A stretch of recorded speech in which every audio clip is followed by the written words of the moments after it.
Is this where the damn drumming and the music kicks in? Yeah.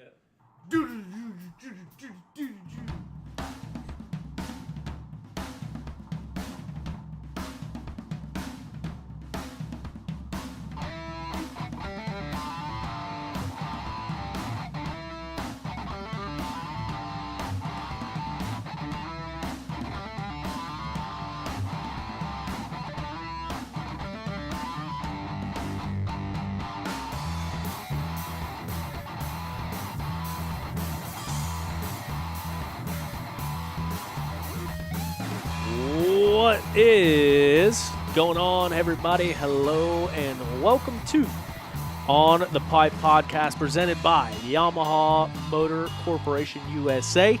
See it on the shirt, see it on the desk.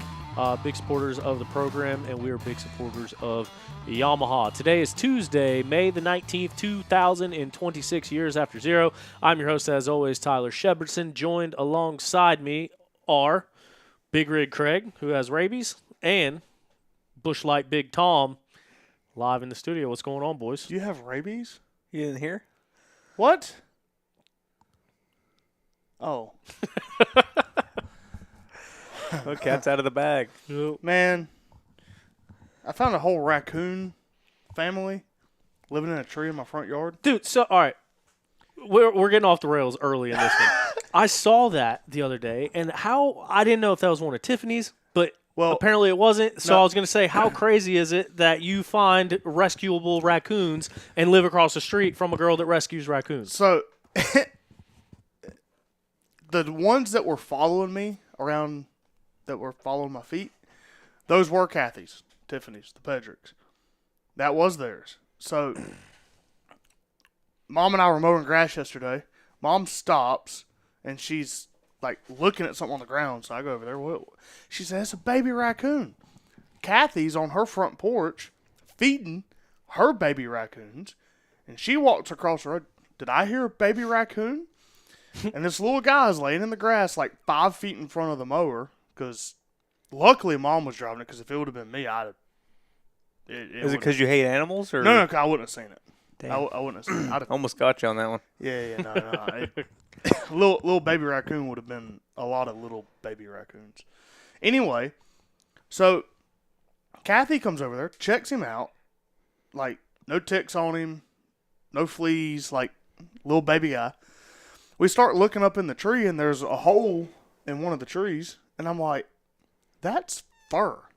Like, there's definitely fur up there, and you could see it breathing. And it was the mama raccoon snoozing. Well, evidently this little baby guy crawled out while Mama's sleeping and fell out of the tree. She checked his limbs. He's all good? He's all good. Just dunked him back in the tree trunk? So we start knocking on the tree, try to wake Mama up, then we got to thinking, I was like, that's probably not a good idea. Mama's going to be mad. So we got a little cardboard box, screwed it to the tree, put little baby raccoon in the cardboard box with a towel high enough so no other critters could get it, and hopefully Mama come down and grab him. I checked it this morning. I forgot to check it this afternoon, but I checked it this morning. Mama didn't pick up little baby. Little baby was still sitting in the box. So I don't know what that little raccoon did, but Mama booted him. So I don't know what's going on. Kathy went and got him today. Must have been thieving. Did it have rabies? Yeah, well, that's what I was worried about. We wake up Mama and get bit, I'm going to damn be foaming at the mouth. Yeah. So. Just like me. Yeah, it's terrifying. Anyway, I don't know. I got a raccoon family living in a tree in my front yard though. So interesting. This thing sounds really loud. Something for I don't- sure. I'm gonna serious. mouth breathe more than. I don't something hear off more myself very loud back. Yeah, something seems off in our headphones. Looks like we got some people joining us already. So if you can hear us fine, let us know. But yeah, I was thinking everyone sounded a little bit off. But yeah, Yeah. 2 minutes into the program, we talk about raccoons. We got any plane stories? We Man, got some- them little babies were following me around. Like I was like running away, and they come chase me, and they crawl up your leg, and pretty wild. If only you could keep pet raccoons. They get mad they are super cool. They got little as hands. babies. Yeah. I don't know. They I still got a seem buddy who's super got a one up in Ohio. Like a no, full- the Hudsons. Like a full. Yeah, he just walks around with his little hands, steals shit, walks Well, see- over, sits, and eats popcorn on the couch and shit. I just played with Tiffany's. The ones that she rescues? Tiffany's what? Raccoons. Oh, Them things are cool. they are cool. They're a little adventurous little. They're like cats with hands. yeah. Moto pretty Fro wild. says we sound good. All right. Also, thank you, Moto Fro. Moto Fro is in the chat, just recently celebrating a birthday. Happy belated birthday, Moto Fro. Thanks Hey. for being here with us. He says, Big Papa Stu back on top. Hopefully all the bugs are out of that big green machine. We see him go on a tear after finishing this out a la Kenny Roxon. I will say, Kenny Roxon winning the championship invigorated Stu's spirit. Did he ever get Yamahas? I thought he was getting Yamahas. Who? Moto Fro. I don't know. Moto Fro? Did you get Yamahas? Is your heart being revved currently? Not that I've seen. Nothing that gets an American revved up more than a German winning. It's crazy. Dude, that was Well, sick. it's the comeback story. It's the 2017 bike with bold new graphics and a kickstart. I think just the whole story, the climb back to the top, is inspiring. But yeah, so a lot to talk about this week on the program. Powerline Park GNCC happened this past weekend. That's a mouthful. Powerline Park happened this past weekend. And Stu Baylor took the win. He got it done. We're going to be talking with him in just a few moments here, about 30 minutes.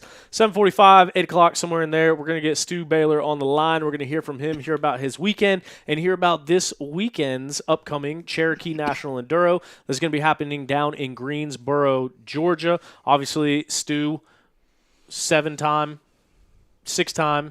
National Enduro champion and owner of the ANEC series now. So a lot of involvement going on there for him. It's the place where he cut his teeth, and now he is running the show down there. So we'll talk to him a little bit about that as well. And then after that, about 8:30, when he gets off of work, yes, that is right, when he gets off of work for the second time today, Hunter Smith will be joining us. Hunter Smith, back-to-back top AM and 250A class winner. This past weekend, he had to pull out a shovel and dig his way out from the back. Still got it done. Still finished first in 250A. Still won top amateur honors. And still went to work at 3 o'clock on Monday morning at UPS. So Hunter Smith is doing a lot of crazy things to make it happen. He reached out to me. We were talking this morning, and we're going to get him on the program and hear about what he's got going on. And then also out west, it was, I forget what they call it, Moto Extravaganza, Moto Rama, Moto Weekend, something at Glen Helen, Moto Fest, maybe Moto Fest. Moto Fest. I think that's right. Did the Stopwatch Nationals on Friday, did some variation of that on Sunday, did NGPC, Saturday, and then NGPC on Sunday. So we're going to talk about some NGPC results and see what the boys are doing out west. I'm getting rumblings and bumblings about ISDE teams coming around. So Strang announced that he is once again representing Team Australia. I asked him, "Can you represent Team America?" And he said, "Yeah." Auntie and I have joked about it a few times. So that would be sick. But for right now, he's Team Australia. I don't know what's more surprising is that he could ride for, obviously he's got a passport, but he could ride for Team America, or and Auntie's talking and joking. True. Yep. Well, yeah, I think a big part of that, too, is that junior team, the way that Jack Walker has been riding, it seems like he would be the obvious choice to put on the junior team. And it doesn't seem like that's going to happen from what I'm hearing, which is an outrage. How you not put Jack Walker on that junior team? I don't know who's going to be on it. I just heard that I don't think he's going to be on it. Huh. Interesting. Does he do any of the sprint? He don't do any of the sprints, though, does he? What's the age restriction on junior? I think it's 23 or 24. I think it's 24. Oh, so Grant Davis can go again. So here's the other thing is that I think it is 24, but you have to be 24 on a certain date. I think it's January 1st. What I'm getting at is Brody Johnson turns 24 or 25, whatever the cutoff is, I think in November, and the ISD is in October this year. And he can't be on the junior team. Ah. Even though his birthday is a month later. Craziest thing. I don't know how it all works. But, yeah, it's 23 or 24. He went on a club team last year, right? Yeah. Yeah. And I think a big reason why he went on a club team was to put his hat in the mix for the junior team this year. And then found out that he's not able to. They need to put Thorne Devlin on one of the teams. Top club rider. Yep. Wonder if he's going back. Is he going back this year? You know? Dude, I don't know if you guys seen some of the footage from the tour that I went to at Budds Creek. Mm-hmm. There's, and I don't know all the, what the hill's called. But Boy, them tour fellows were in the chat. They were out and about last week. Kind of upset that you weren't here to talk about it. I'll talk about it right now. I got smoked. I sucked, and I'm going to come to another one on my own bike. So pick one out in Jersey. How come? COME, not the other one. That's what you. Oh, what was Jesus that? Christ! I'm over here. I was trying to figure out which microphone is which person, but I got it figured out. But there's a big. That's why you went on the show last weekend. I was in pain. Yeah, No. my butt still hurt What? from getting smoked. Oh, I thought you was in a cabin. I was in in a the cabin. mountains I was in a cabin in the mountains. Happy belated birthday, Craig. in Gatlinburg. Maggie Valley. It makes sense Yeah. why your butt was hurting. Yeah. Anyway. Anyway, if nobody's seen it, Thorne Devlin on the moto track at Butts Creek, the ant hill before the finish, everyone was rolling over it, coming down the breaking bumps. It looked like a Glen Helen situation. He That's, scrub daddied it, landed Henry Hill. Henry Hill. He scrubbed it, and when he landed in the braking bumps, almost Indonesia, directly into a smooth right. It is ridiculous, and if you were there and seen the hill and rode it like I did, I don't know how how he did it and how it's a sick video. You should go watch it. Is there woods up there? There was some woods. Yeah, there's some woods. No, Not a whole lot. They ran a lot. They ran the whole moto track almost, and small enduro cross section. Then there's probably a mile and a half of woods, maybe. Did you jump the jumps? No, I didn't jump. I jumped half of them, but not any of the cool ones. No, it wasn't good. You didn't jump that big triple step up? No, Thorne's the only one that jumped it, and I wouldn't have jumped it if my life depended on it. So I don't think I could have hit the corner fast enough to clear the jump ever. So, but yeah, I just wanted to mention that the video that they put of Thor on that solid performance KTM team they got up there is pretty legit situation. The solid. Oh, it's solid performance. Yep. Yeah, it's also solid performance. But I think he's like 20. He's 30, ain't he? 29. Who? Thorne. He's older, ain't he? Yeah. He's So you'd have to be, Sorry, you'd have to be over on 24. the pro team, the club team, the Trophy? Trophy. What about it? He'd have to run on that unless he's on Oh. club. Yeah.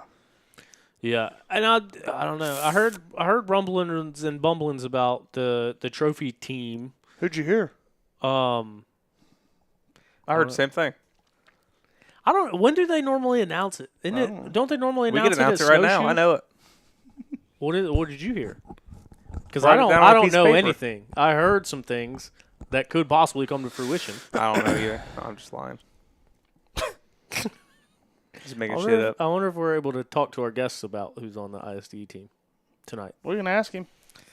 Yeah. Hunter Smith might know.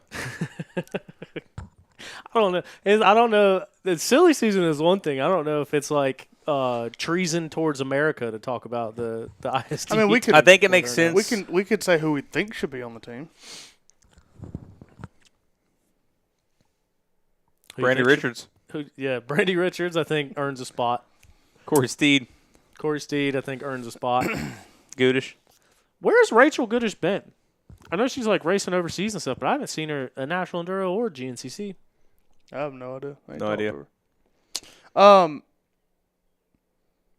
Does Ashburn do any sprints? I don't think he's never been on the team, has he? Not that I know He's of. having a good year. I don't know. You watch. He's had a long career, so maybe he did at some point back in the day, but it doesn't ring a bell to me here recently. Talked to Jordan for quite a bit this past weekend. How'd that go? Nice fella. Real nice fella. Talked to his dad in the woods. Also, nice fella.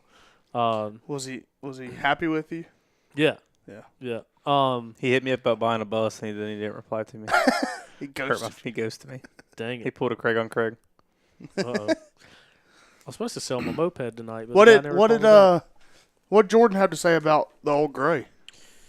No, I mean, I think a big sentiment of what he took away from it is that he didn't know the level that crews were going to out in the woods until after the fact, which obviously none of the crew is the rider's responsibility or is a reflection of the rider, and so we kind of talked about that too. But yeah, just I don't know, just talked about the whole situation. Not, I mean, really not even about the situation. Just kind of really just caught up. But then, yeah, obviously addressed it, but it was more so like everyone's reactions after the fact and how that stuff kind of got a little bit blown up more than it should have been. Did y'all talk about like the pit board stuff? Yeah. Yeah. Yeah, briefly, and same thing, like he saw some of the stuff on it, and I guess his big takeaway from that is like it was a local race, so like his whole family was out there, so he was like, sucks my family's out in the woods and they gotta see that stuff written about me, and then asked about the pit board to Stu's face, and he said he had no idea that happened, and from my understanding he actually went up to Stu and apologized, and I think they had a nice productive conversation as well. But yeah. It's 7:23. We need to do this, or we ain't getting him on a 7:45. All right, take it away then. I ain't gonna say. There you go. Start reading the results, Craig. No, I'm gonna fuck it up. I ain't doing it. It's your show. I'm just kidding. Just kidding. It was a joke. Oh, T-Chip's gonna get T-shirts made too in the next 3 weeks. Yeah, I do need to do that. So my plan was before Powerline Park, I was going to go up there to my old screen printing business just outside of Pittsburgh and make some shirts, but then ended up not working out. Had a crazy situation last week. That I don't know. Go ahead. No, that's not. Hell no, that's dude. not- You that's can't not for start the that show. shit. That's not for You the show. cut your hair and then you don't want to tell anybody anything? Fuck off. Tell us. No, that's something. I forgot that I haven't even talked to you guys since it. Anyway, MotoFro, appreciate you, dude. what just Shout happened? out. MotoFro just gave us $20. That's what just happened. Big thanks to MotoFro. Been a long time supporter. I was taking photos of MotoFro in 2016 with an afro attached to his helmet, and now he's donating to the program. See, So racing we GNCCs appreciate this it. year? No, maybe select ones. I'm sure it'll be at New York. I would imagine Watkins Glen, I'm going. the next race. We booked a place. Oh, did you? Yeah. That one's in memory of Underfoot Taco Tuesday. Shout out MotoFro, hooking it up. Where has Underfoot been? I don't know. That's what we've been trying to figure out this whole time. Anyway, to Craig's point, we need to dig up some results. We do that each and every week, courtesy of Dimmer's Precision Grading, DPG. They full-service grading company in the Greater Carolina region. They also got DPG MX, where they upkeep their motocross track, and it is pretty sick. Went out there on Friday and looked sick. They had a little ride day out there. So yeah, hit them up, dimmersprecisiongrading.com, and check out the socials for DPG MX Compound as they help us dig up some results here. We start things over on the West Coast. Glen Helen, as we mentioned, 3 days of racing action that was broadcasted on the Dirt Bike Magazine YouTube channel. We watched a little bit of the Stopwatch Nationals this past Friday. Man, that track looked good. Didn't get to see any of it on Saturday. And then the main event of the weekend, NGPC going down on Sunday. Taking the win, it was the number one of Dante Oliveira aboard his FMF Factory KTM. And Mason Simmons, friend of the program, representing for the East Coast / Australia. Obviously moving up to that Pro Open class this year after 2 years of Pro 2 dominance. He gets second place on the day. We need to get him on or back on again. Yeah. When was that when we talked to him? Last season? was it the beginning of this I think year? it was last year Either last year or like end of when he wrapped it up. or end of his first year. Nah, we had him on not that long ago. Oh, But yeah, I remember. will be good to talk to him. And really, any West Coast guys, we need to pick their brains, see what's going on, get a feel of the pulse out on the West Coast. Was you looking at difference in time? I was just looking at how close it was at the end there between. Yeah. It's just 10 seconds. Yeah. I seen you got tagged in something. Was it the Motorama thing? Or is the Hare and Hound thing that? Hare and Hound. Yeah, you got tagged in. So I didn't know if that was up on here too. It was pretty. Tagged all the media outlets. Did they race this past weekend? Ah. Hare and Hound see. But yeah, I did see a lot of media coming out of the Hare and Hound. Was that from that bomb start through the desert? That looked wild. Yeah. Yeah, so I think that was. Maybe we can try to pull those results up. Well, here. no, they wouldn't. No, because Mason. If Mason was, oh, you're saying that you were tagged, not Mason. No, on Yeah. the pipe was. Gotcha. Yeah, gotcha. I collaborated on a post from them. Third place was the factory beta rider of Dare, DeMar Till, who I think had a good showing out at the Stopwatch Nationals. I don't know. I forgot to check and see those results. Poor host of this program here. I think he Mateo. had bike problems. Oh, really? I think so. Mateo Oliveira in the number 4 spot. Tyler Lynn rounding out your top 5. And that's where we get to our Pro 2 class. Our Pro 2 winner on the day was the FMF RPM KTM of Cole Zeller. Taking the Pro 2 win, Sam Pretscherer. Is it Pretscherer or Pretscherer? Still, I don't think we know that We one. need to call this guy. We need to this get shit him on the figured show. out. Get this sorted. Anyway, he got second. He knows his name. And in the number 3 spot in the Pro 2 class was Cody Simpson aboard his Yamaha, where he was the top finishing Blue Crew rider of the event. 8th place overall, 3rd place in the Pro 2 class. We'll take a look down at our Pro women's riders, see how they ended up stacking up. Taking the win, it was Michaela Nielsen getting it done aboard her Monster Energy Honda.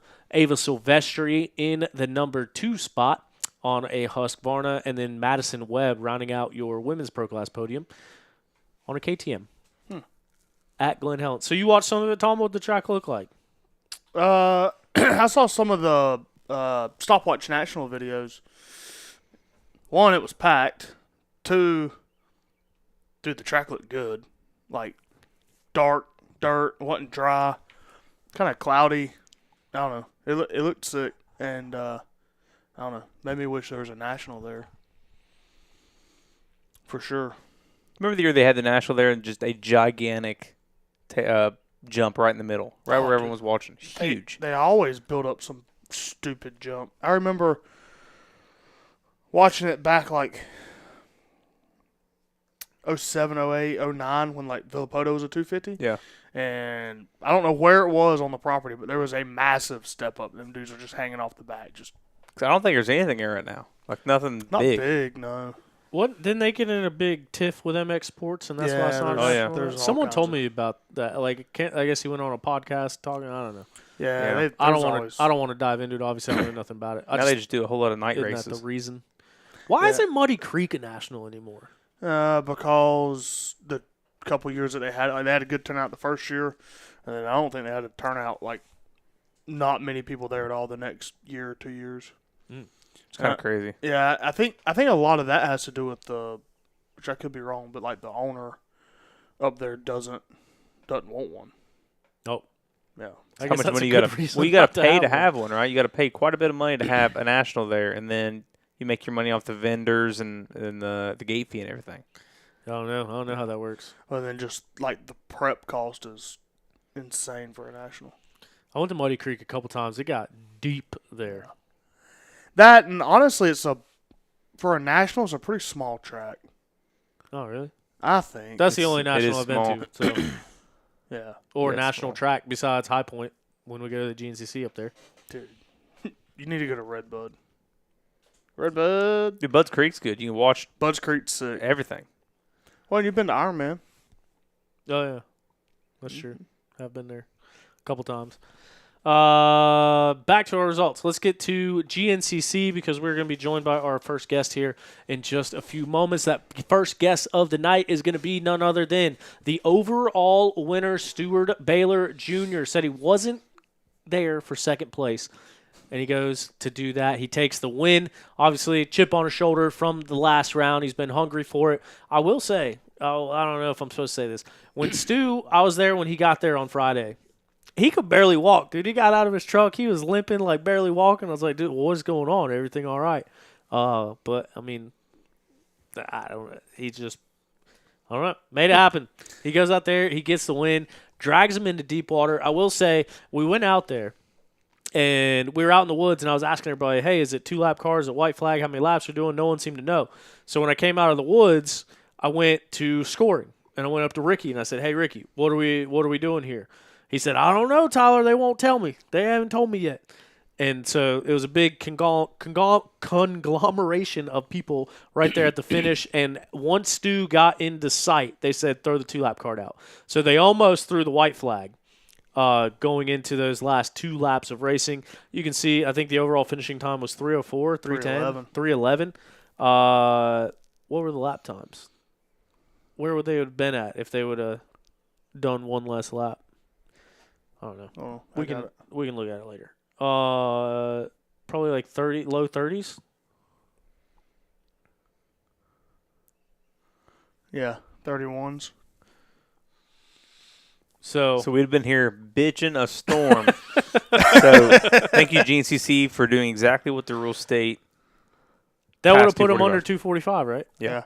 Yeah. So yeah, it was they were coming down to it, and that's what Ricky had, a white flag in one hand, he had a 2-lap card in the other, and he's like waiting on them to tell me what to do. So they end up going the extra lap, and it puts them overtime 3:11.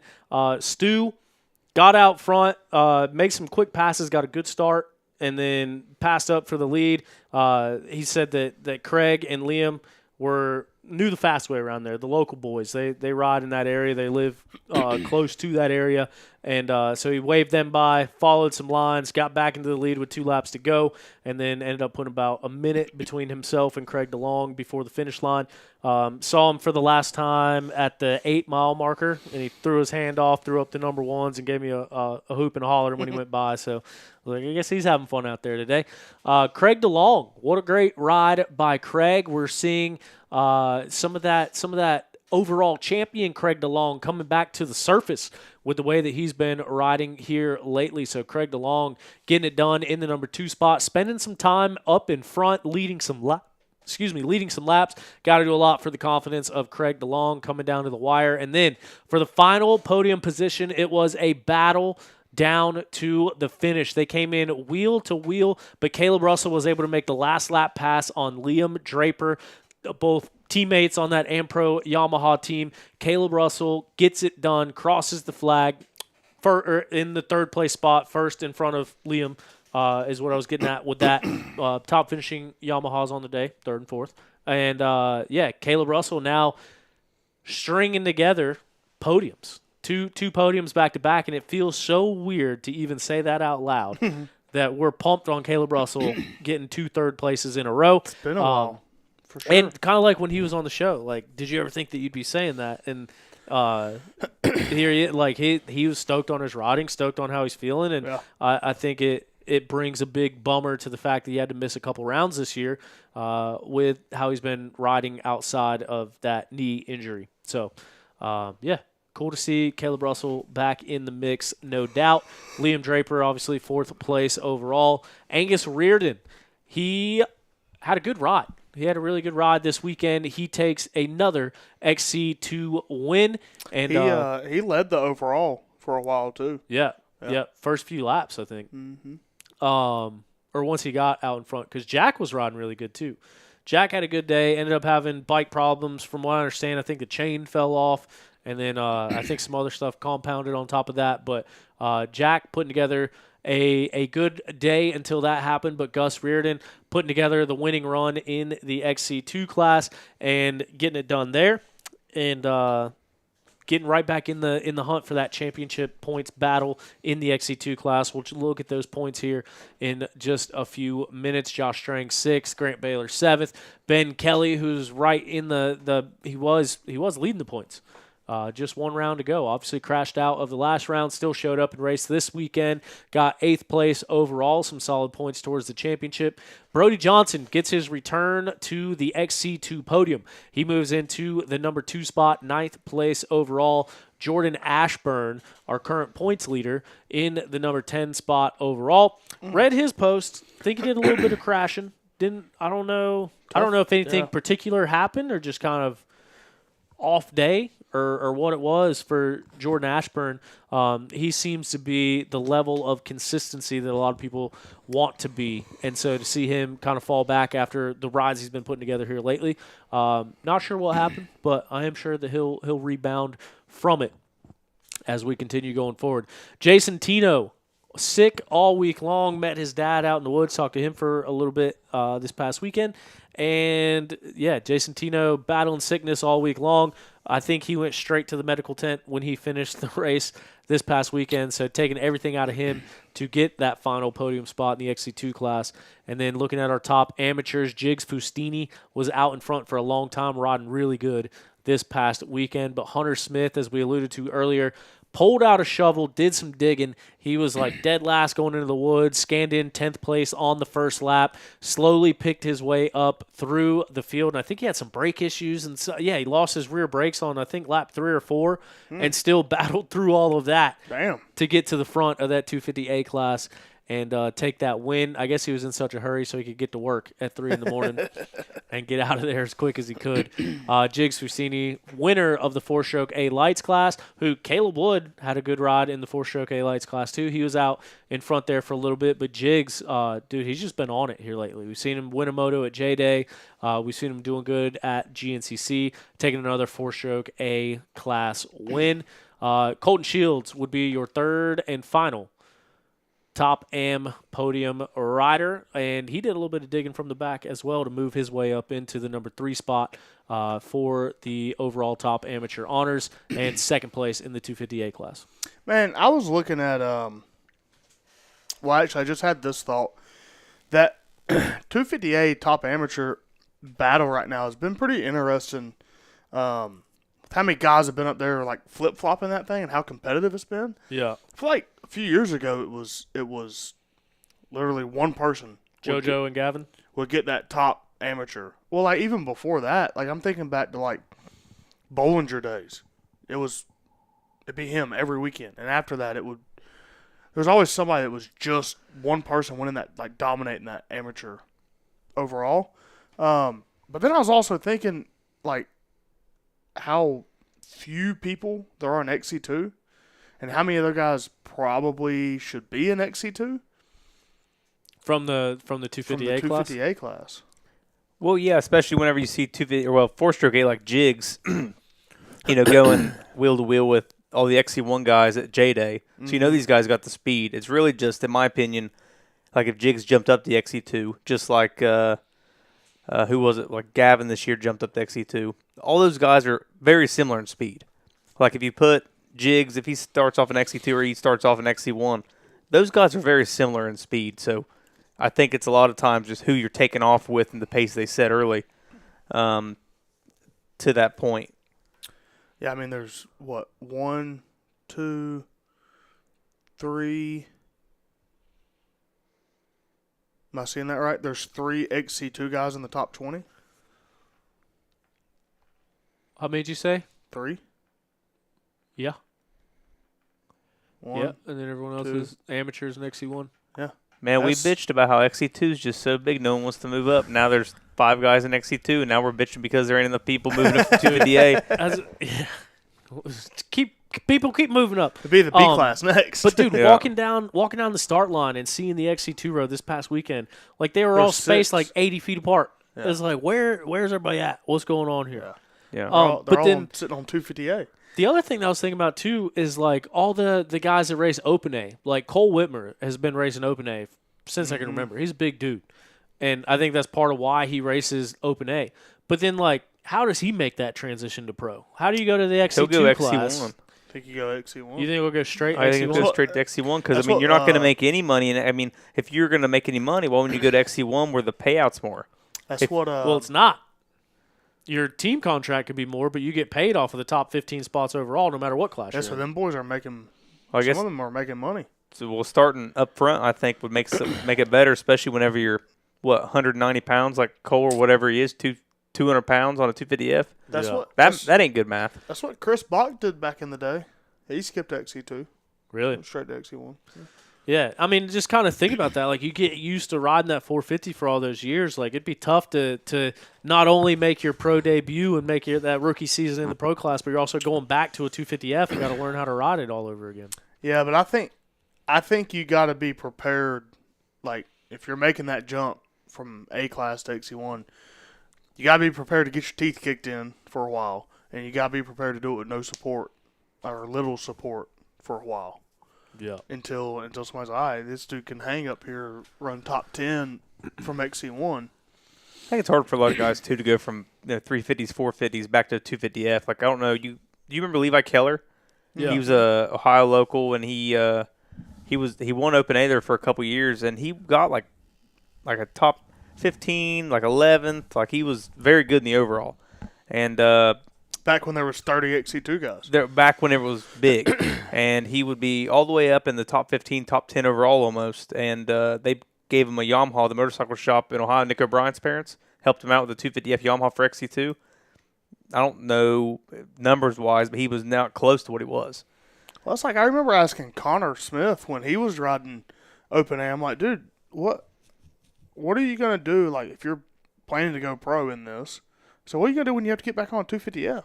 And he's like, oh, I don't know. I think he would have been one of the guys that would have went straight to XC1 too. Danny, unless he would have got any kind of support. Yeah. But they were getting top 20s. Like, I remember when that was a big deal for an amateur just to get points. Oh, yeah. Like, you used to see the amateurs down in, like, 25, 30, and that was top amateur. And Yeah. now it's 15th, Yeah. 12th. Well, I think the overall numbers of the races are lower than what they were 15 years ago, too, just because of how expensive everything is. And just, I think the sport's at a good spot, obviously, there's a million places you could race, but I don't think everyone's racing. So, I don't know what the number, I don't know. You the go average to the number races, was 15 years ago, but I don't think it's the exact same I don't anymore. know. You go to the races and it's like there's way more people there than ever. I remember the 3-hour being huge, though. Really? Like, I remember it being real big. And the B classes and stuff still are, but, I mean, the morning Yes. races right now are jam-packed still. 184, 5, 6, 7, 8. Yeah, and I might be wrong, but I believe it used to be, Oh, we can go a back little and- more, but we can go back and look here in a little bit. at any rate. Let's check in with our women's class. I think it's the next one in there. Taking the win, came down to the final moments of the race. Corey Steed had made the pass for the lead. She had the win secured, ended up tucking the front and going down, making the way for Brandy Richards to get in front of her and take another win on the season for Brandy Richards. Corey Steed, the reigning defending champion with that number 1 plate, would have to finish for the number 2 spot. And then Danielle McDonald would round out the women's pro class podium with a 3rd place overall for the WXC class, and followed by Jocelyn Barnes and Lily Sheets. That battle we mentioned going into it, when you account for the drops, Brandy Richards is the points leader effectively, and so it's going to come down to it between those 3 girls, and they keep swapping back and forth every single race. You can bet it's going to be those 3, but what order are they going to finish in? That is the part that leaves up to not chance, but it's the ever-changing moment of that, especially with 2 drops that you got to account for in those WXC classes. Who is going to get that championship? Brandy Richards getting that win solidifies that points lead a little bit more for her when you're looking at the drops, and you only got 5 rounds left. We got 6 more rounds of racing. We're past the halfway point, but remember, round number 11 will not count for points for any of our pro riders, so effectively 5 points or 5 races left to figure out this point situation. Here's a look at the WXC points as they stand right now. Danielle McDonald, as we mentioned, is still in the lead with cumulative points. But if you factor in those drops, you take out the 6 and the 7 from Brandy, she's got 4 wins and 1 second. That puts her with a pretty comfortable margin out in front, to be honest with you. And then Corey Steed and Danielle McDonald fighting back and forth for those much needed points as well. Yeah, hard to see. See if we can go to the top 20 here. I do want to touch on some of the point stuff here, and then we'll get Stu on the line as soon as he is ready. So I just looked back at a couple of past results from Powerline Park, like 2017, 2015 time frame, which it was second to last round of the year, so that may have something to do with heat and whatnot. But it was right around 200, 190, 200. So That's the same. Yeah, roughly. For the afternoon race? Mm-hmm. Track looked good this weekend. Dirt looked good. Did I don't know if it was a good track, but dirt looked good Yeah. everywhere that I saw. I wish they still had the creek jump there. Yeah, me too. It was gnarly. It's completely gone, right? I fell face Yeah, first in that thing. They run it for the A-Works race there, I believe. I've seen some videos the last couple of years, but it's there. But they I don't even run know it. where it was at. Yeah, I wanted to go look at it. I remember it from like 2016, 2017. Yeah. But I haven't seen it since we've been going back there. Remember the video? I think it was Venditti wrecking off of it, and maybe Brooke Cosner's Yeah, dad we on the phone, and Yeah. he jumps over the KX 125s that slides to him. Just keeps. I think he had a drink in his hand. He was on the phone. He just Yeah. walked away. Yeah. We talked about that Yeah. last weekend, yeah. Or last week. And so Brooke Cosner actually got ran over this weekend by her longtime boyfriend, Grant Baylor. Nice. I guess she tripped and fell, and he ran right over her legs. And I was asking her about it, and I was like, "You all right? Like, what happened?" And she was telling me, and I was like, "I thought you Cosners are good at dodging bikes out here." And we just laughed, and she kind of talked. But yeah, her dad, that video ended up on like Ridiculousness and America's Funniest, like all those different shows, which means they'll Wonder if he never got- own the rights to it ever What again. if he got paid on it? Doubt it. No. Every video that's ever been on Ridiculousness, they have full and exclusive rights to it for life. Jeez. Yeah.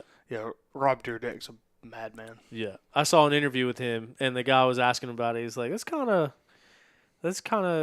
what's the word? Basically saying that's like preying on people. And Rob was like, yeah. It pays. He owns it.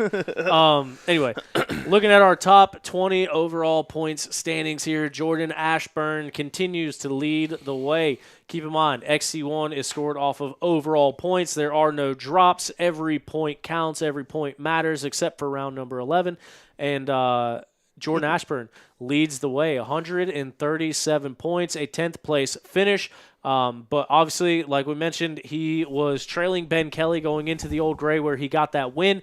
Ben Kelly, obviously 0 points at the Old Gray, 8th place on the day today. So Jordan Ashburn kind of benefits from that in this whole scheme of things as we head down the stretch here. But when you look at these points, I want you to understand how close that these actually are. Yes, we only have 5 scoring rounds left, but there's a lot that can happen. Liam Draper is in the number 2 spot, 128 points down. That is just 9 points. That is what? 128 points down?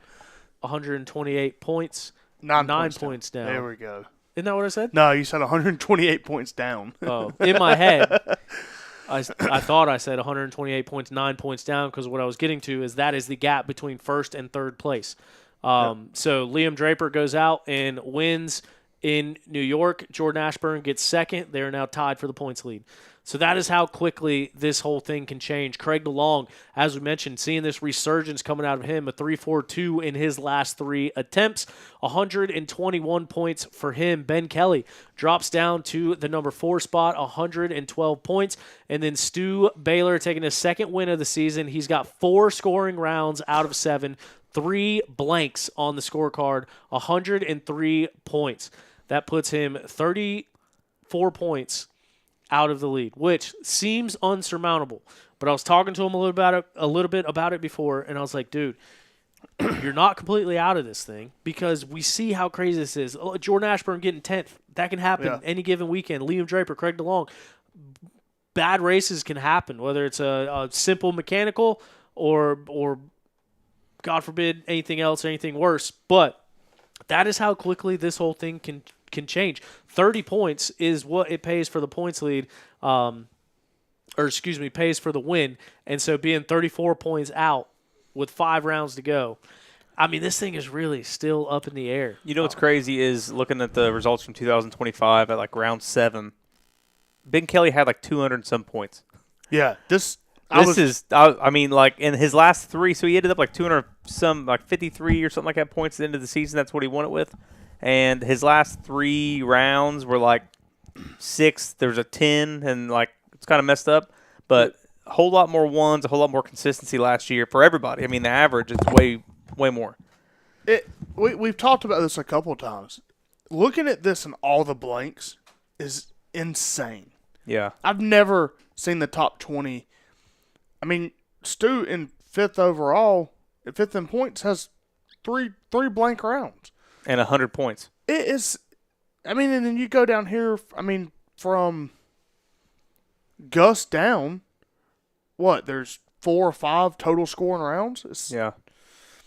It's pretty wild. Like, it's been a crazy year for sure. And not trying to beat a dead horse, but just like talking about bike reliability this year compared to other years. Like I think of Caleb Russell whenever his 8 championships. How many DNFs do you think he had in all those years? Yeah, for true bike failure. Yeah, I don't think any. Yeah, let's call it 2 just for fun. Yeah, comparatively to KTM, Husky, how many's Grant Davis had this year? 3. More.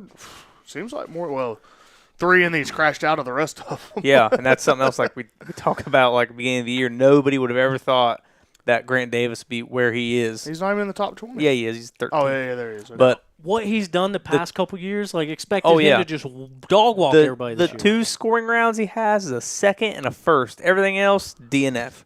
Yeah. Or outside top 20. So gnarly. It is pretty wild. And then also something else I noticed, we were just talking about how high up the 250A guys have been getting, and there's only 1 amateur in the top 20. And I feel like even with what I just said about so many amateurs in the top 20, I feel like in previous years there has been more 250A guys in the overall points. Yeah, and I mean the crazy part about that is like. This has always been a weird thing for me to wrap my brain around. Like, we think about Hunter Smith and what he did this past weekend. Like, lit the world on fire. Everyone's singing his praises. What a good race that he had. The world is set for Hunter Smith. And then Jordan Ashburn. Terrible race. Yeah. Horrible race. Yeah. And he was 10th overall. Right. So he beat Hunter Smith by 2 minutes, over 2 minutes. Yeah. And so it's kind of weird, like the depth of XC1 now, especially, but even XC2, that like someone, a really bad XC1 rod is still top 10 overall. Yeah, I'm going to tell Hunter that you're talking like it's about him. You ain't going to get packages ever again. Oh, he'll handle this. I say good things. He said, man, Hunter had such a good day. It was a shit day for everybody else. But no, I mean, to that point, like having 1 amateur in there, it's like you forget, not forget, but the depth that there is in it and like how fast all of these dudes are. Yeah. And, I mean, you take anyone in that top 20 on any given weekend, they're winning whatever local race that they're at. Yeah. And then they all just get together every other Sunday. Unless they go to a Mid-East. Well, I guess the top guys will be there too. Brody. Yeah. But, yeah, it's just it's weird looking at it in that aspect, I guess. Yep. Look at XC2 real quick. Yeah, let's check out our XC2 points because there's a quagmire going on there. Right now, as you can see, tied atop the points lead. Jack Walker and Jason Tino. With Jack DNFing, he benefits from there only being 6 riders in there, so he still gets points for 6th place, and which a lot of damage control in XC2 right now because if you do have a bad race, you're not dropping too far out of there. Well, he benefits from Gavin having a DNF. I guess he didn't finish a lap. Oh, so valuable points there. Yep. Between 6th and 7th.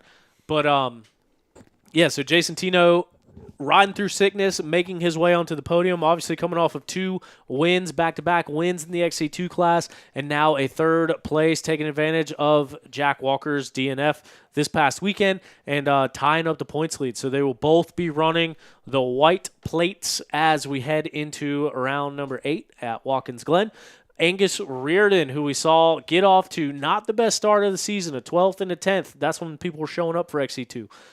You don't get as much of a break on that back then as you do now. I mean, Jack Walker, that could have very easily been a 10th, 11th, 12th, 13th if that class was bigger. But it's just the way that it works out. Gus Reardon has a bad race, gets 12th and 10th. Jack has a bad race, gets 6th. Just how the cookie crumbles. Yep. But the point is, he's only 5 points out of the lead. Yeah.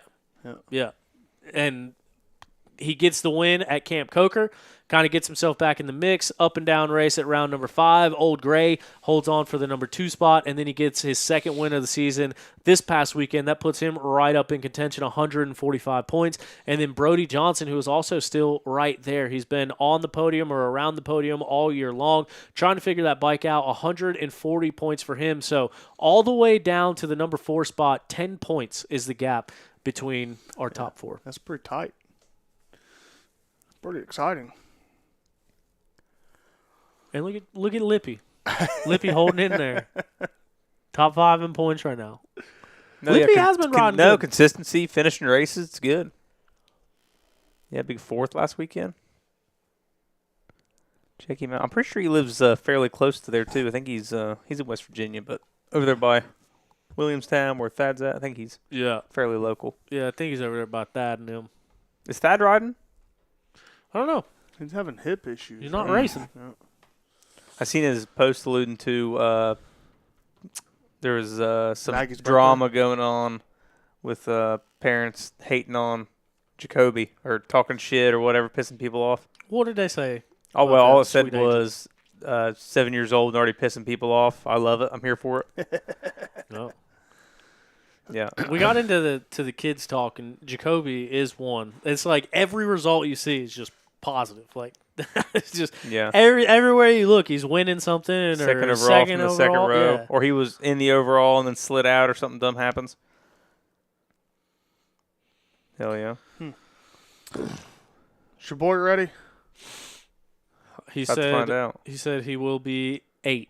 So we're 2 minutes away from 8. So I guess we can try to call him at any point. This is a good time as any to let you guys know about our buddy Zach Tussle over at Raymond James Financial. There's a lot of people that are watching us live on YouTube right now. There's a lot of people that could benefit from getting a hold of Zach Tussle at Raymond James Financial. He's a racer and a financial advisor, and he can help you win when it comes to retirement and financial planning. Let him know you listen to OTP. You can get a free consultation. Don't forget, guys. If you start, I meant to do the 30-year breakdown. If you can start a Roth IRA right now, you can't touch it till you're 59 and a half. But when you do get to touch it at 59 and a half, it is 100% tax-free. If you contribute $7,500, which is the max to it, over a 30-year period, you end up, I don't know, $2-3 million, something like that. So I'm broke as hell right now. But my Roth has a shit ton of money in it. It works out. I just can't touch it, so I don't really have it. Yeah. So if you want to set yourself up for life, get a hold of Zach Tussle. Also, if you'd rather set yourself up for life yourself, then maybe you should look at buying a race team, buying a national race series, becoming a 6-7-time national enduro champion, and winning some GNCC races and getting some win bonuses like our guest Stu Baylor has been up to here lately. Welcome to the program, Stu. What's going on? We are headed bow fishing. We've had Matt Chamberlain here for... Shout How out. long you been here, Matt? 4 months? 6 months. 6 months. And the guy hasn't even got to go bow fishing. So I've really been slacking on my extra activities this year. But yeah, we're going to put him out on the water and hopefully get him some fish tonight. I'm glad you got your denim on at least. At least we know you'll catch something. You're damn right. We are ready. We're ready to rock and roll here. You must be driving. I see Matt back there buckling up. Nope. I've got the sleeves busted off of this thing. I was about to say, thing's a cutoff too. Oh, it's a cutoff. No, we got Siege strapping in. He's our designated driver for the night. So, yeah, you got the whole crew. So yeah, we're trying to make the best of our days off. We don't get very many of them, and it usually ends up being nights after working all day, and it's not ever a real day off. But we're trying to keep it fun. Heck yeah. Hey, if you don't mind, could you turn your phone sideways for me?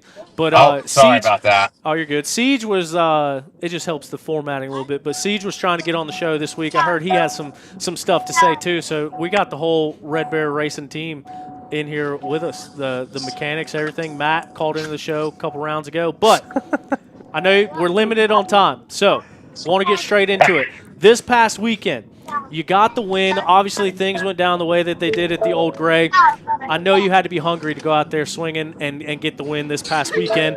What did it take to get it done, and how good does it feel to come out there and get that win after everything that went down? Yeah, it definitely feels good. I was pretty frustrated. I was pretty frustrated after Old Gray.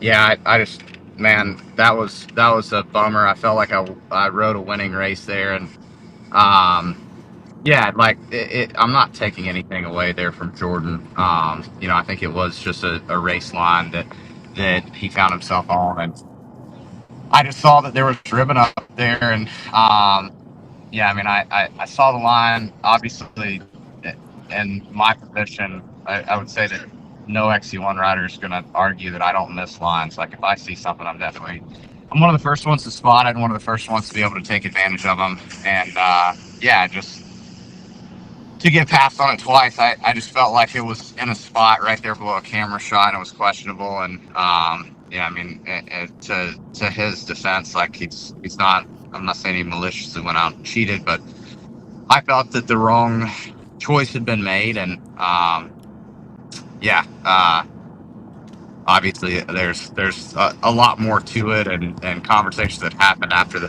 fact, and yeah, just a lot of smoke and mirrors, if you will. But I've dealt with it before. I think I've never actually been on the winning side of one of these things, and nobody even told me prior to the podium. So I rolled out. People called me childish. It is what it is. Hell with them. I feel that the least that they could do is come and explain their decision prior to the podium, and I just, like I say, I was bummed. I mean, this is supposed to be the pinnacle of off-road racing. So yeah, it was a bummer, but yeah, to come back and back it up with a win. I put that T-Rex helmet on prior to Old Gray, and I told my crew, like, hey, I'm going to go win in this helmet, make it valuable, and then we're going to wrap it off for our buddy T-Rex sitting on the couch at home. And that was the goal, and I knew that I was going to win that day. And I just felt, like I say, I was pretty frustrated with all the events around that situation, and yeah, not ideal. So we had to go back out and kind of prove a point there in Ohio. So yeah, rode a relatively good race there, and just try to be strategic with it. But definitely feels good to come back after that first one, where we definitely should have first one. I say Camp Coker DNF on the last lap, Kentucky DNF on the first lap, and then to feel kind of robbed of that one there in Tennessee. Yeah, it was good to finally get a win. So, Stu, I got two things, man. You're kind of rocking a Travis Beam look right now. I think you'd be proud. You know you're about to get it. You're about to get thrown out of absence tabs. Expensive this hat is. $16.99 on Amazon, brother. I've already bought it. Yeah, well, when you go and spend enough money at the Caterpillar store, they happen to give you one of these. We went to Cat this morning. This thing's vented all the way through. I mean, I'm pretty impressed with it. The color terrible, because obviously grease on your hands with equipment is going to be shot in a day. But yeah, the color, I think they screwed that up a bit. But outside of that, no, it's hey, this is my style. Tell your boy it ain't spring break. Put his freaking shirt on, dude. We got kids watching. I can't cuss. He can't show his nips. What are you doing back there, buddy? I'm What you hot. taking your shirt off for? It's hot. It's hot. I'm always trying to go to Panama right quick. So He's flexing. He knows what kind of shape he's in. So and then kind of backing up, you'd mentioned it about the podium at the Old Gray. So, I mean, I'm sure you heard it. I was kind of, criticizing you about not getting on the podium. But are you saying that they didn't? You didn't. I don't understand what you're saying about it. They didn't tell you. What didn't they tell you before the podium? So I stood there at the finish line. I obviously watched the video, saw what happened. Had a brief discussion, and then sat there for quite some time. Rolled over beside the podium, and I just heard them call up the podium, and nobody told me anything. And yeah, I mean, I guess I'll take my criticism like a man. Some people would say it's childish, but I did my sponsors right with the post-race interview. From there, I mean, nothing positive was going to come out of me on the podium, and I knew that, and it was probably better that I wasn't there. So, I removed myself from that situation, and just from my standpoint, I've been in those calls before. I've had them go. I've had them.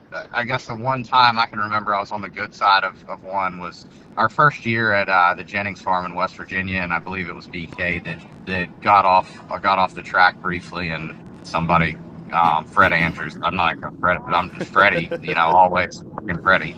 But he was out there with his camera phone and stirring shit like he likes to do, and it was one of those cases where Ben got screwed, and I got the benefit on that one. And they came over, they explained it, they talked him through what the decision was made, and on both parties, on my side as well. In this case, there was just nothing. I heard the podium, so I was obviously pissed. Not at the call, just at the lack of explanation. And from there, I was like, you know what? Like, this is just nothing good is gonna come from me staying here.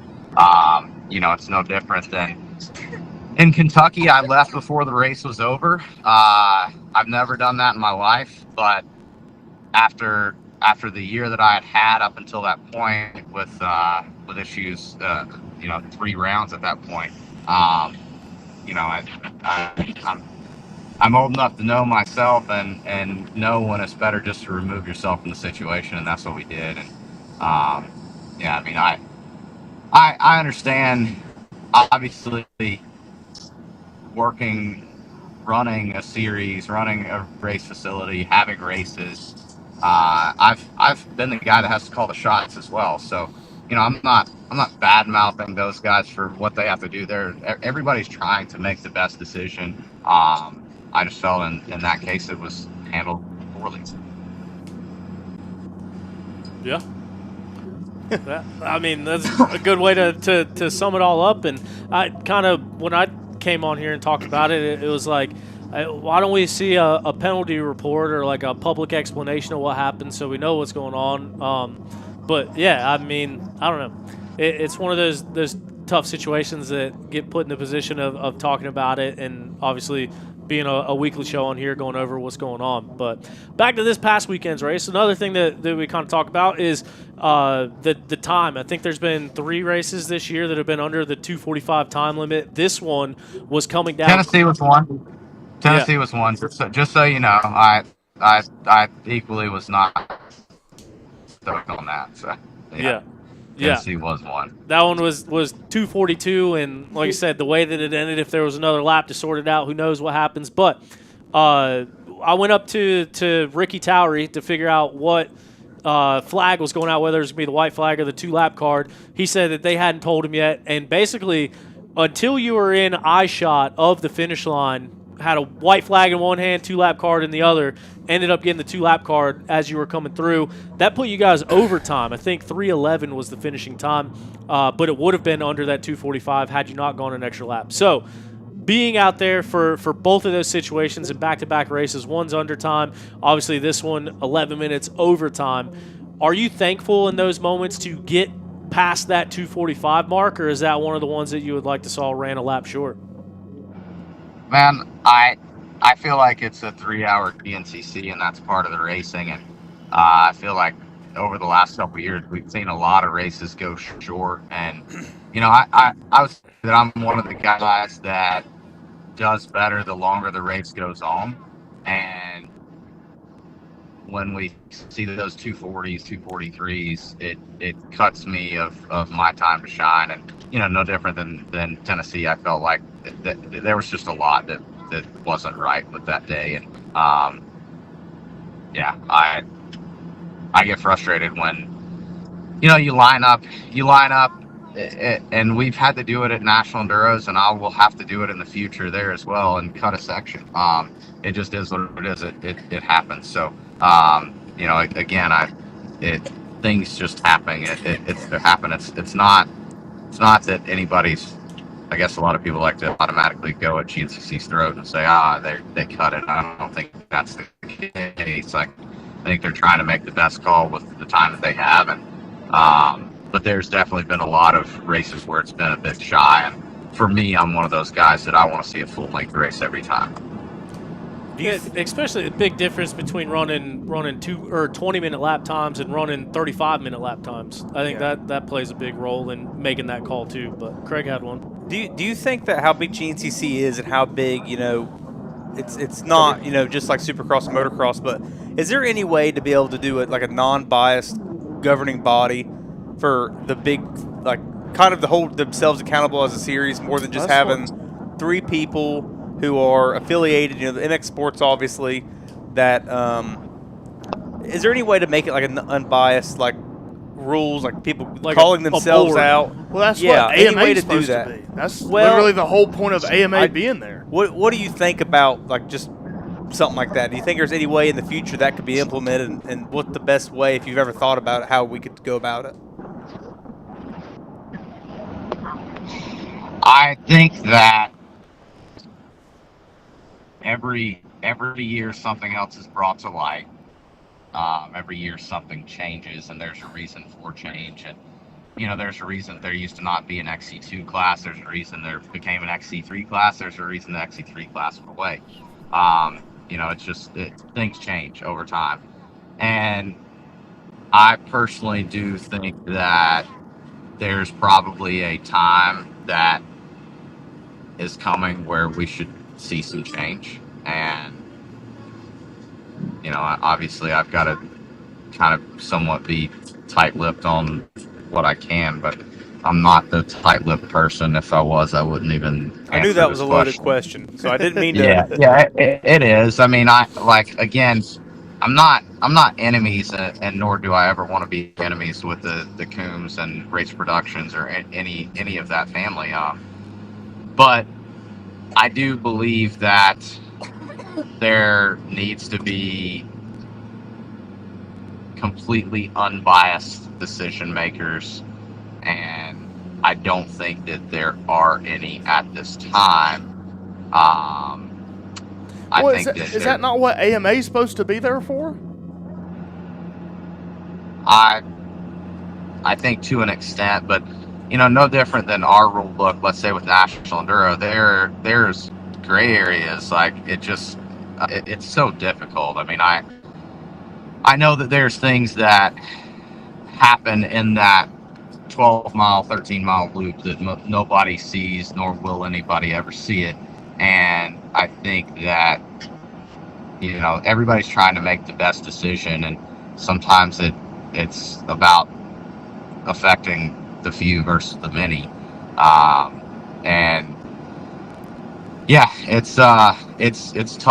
We've seen the AMA step in, and I think that the AMA is also walking kind of a fine line because they have their rule book, but then GNCC, let's say, has their supplemental rules, just as we have our supplemental rules.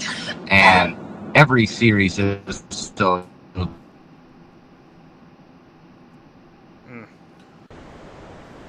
Must be close to getting to the boat ramp. Cutting out more.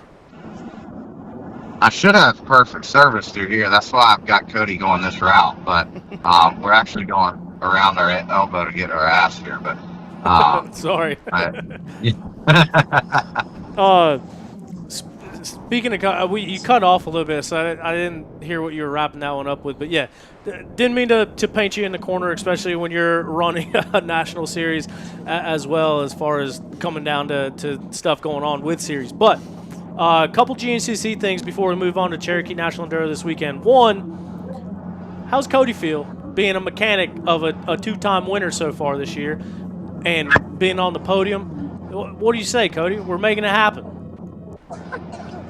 Well, we ain't done yet. Job ain't finished. There's one time that Siege isn't gonna talk shit, and that's when Stu's going faster than him, and Stu's going faster than me. So I ain't gonna talk no shit about my guy. But this winter, I thought I might have had him, and then I tried to ride with him, and then I ended up like crashing, and then I'm like, you know what? This guy's faster than me. And, that's bad, because normally it's the other way around when we're riding moto on the big track. So when you can't keep up with Stu Baylor on the big track at the shoals, well, it's a bad day for somebody except for him.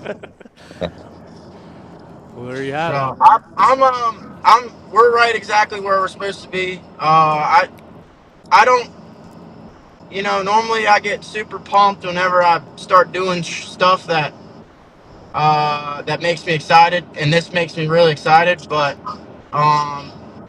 at this point in time, we got a lot of work to do, and I have a lot of work to do. And whenever it's done, I might get naked. I really don't know.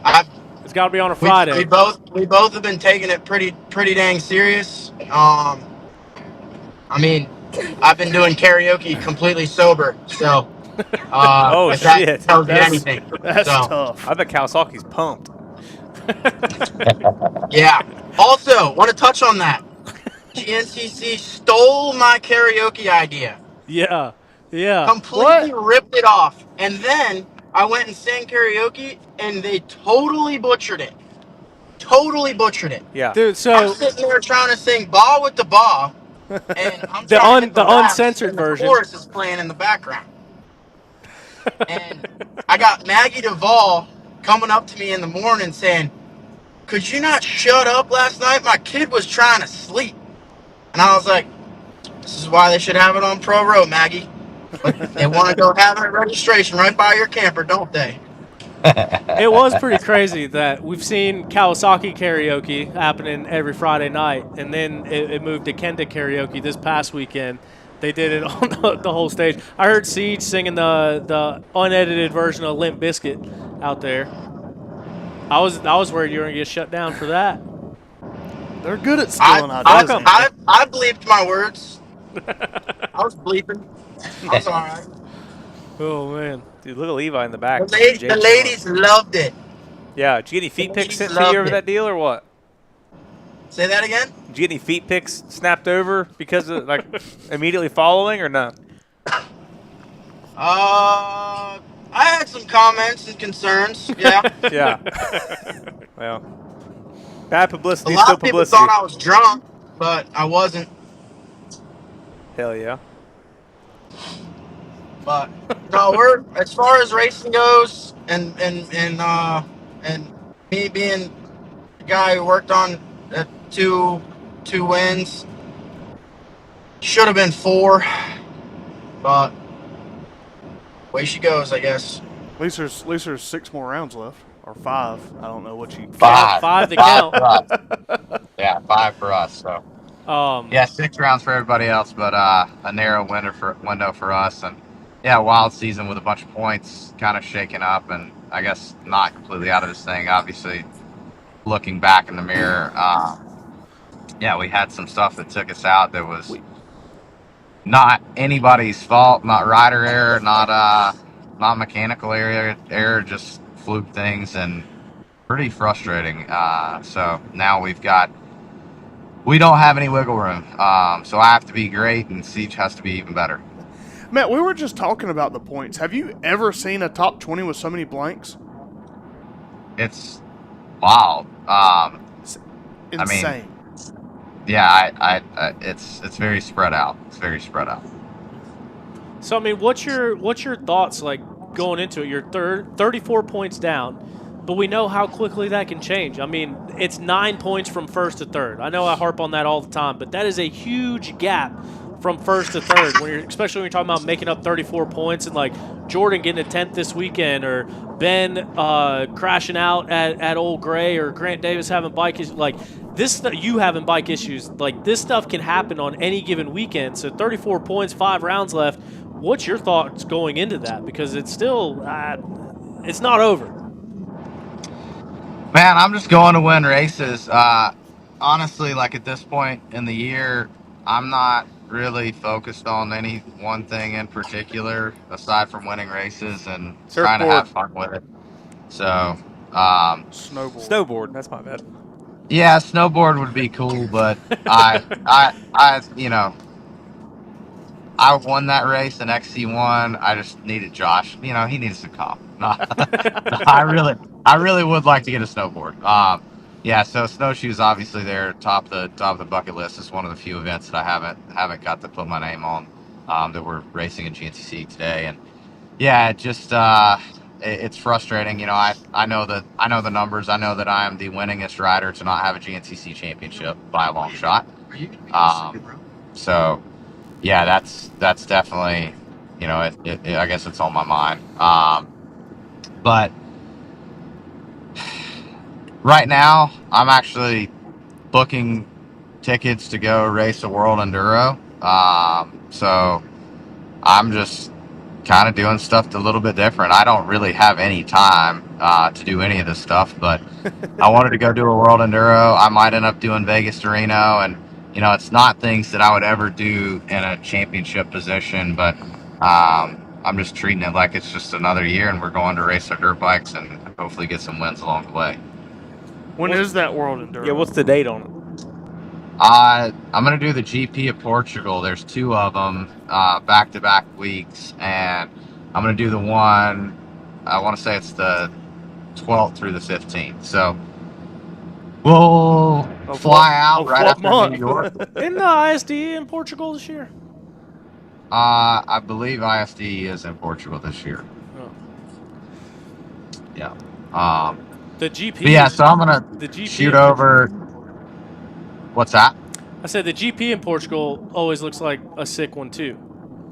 Yeah, I think it's fairly rocky from my understanding, a good bit of elevation, and I did 6 days in Portugal a while back, but I've been talking to Scottish. I know like Alan Rant, Lance and Lisa from XC Gear. A couple people are going to be over at that race anyway. So, buddy of mine, John Ross, and yeah, just so happened that it fell on an off weekend, and I was talking to John about it, and he's like, "Yeah, I can probably get you a Cowie." So, spoke to the Cowie team over there, and they're lining up a bike right now through Kawasaki of Italy, and yeah, so as long as everything works out there, I'm gonna go try a world round and just do something different. So yeah, I feel like a lot of stuff, you know, in racing, you're always so focused on the championship and what if, and you know, I made a comment to Nick DeFeo last year when he was trying to turn down going to hang out with Pastrana and that crew.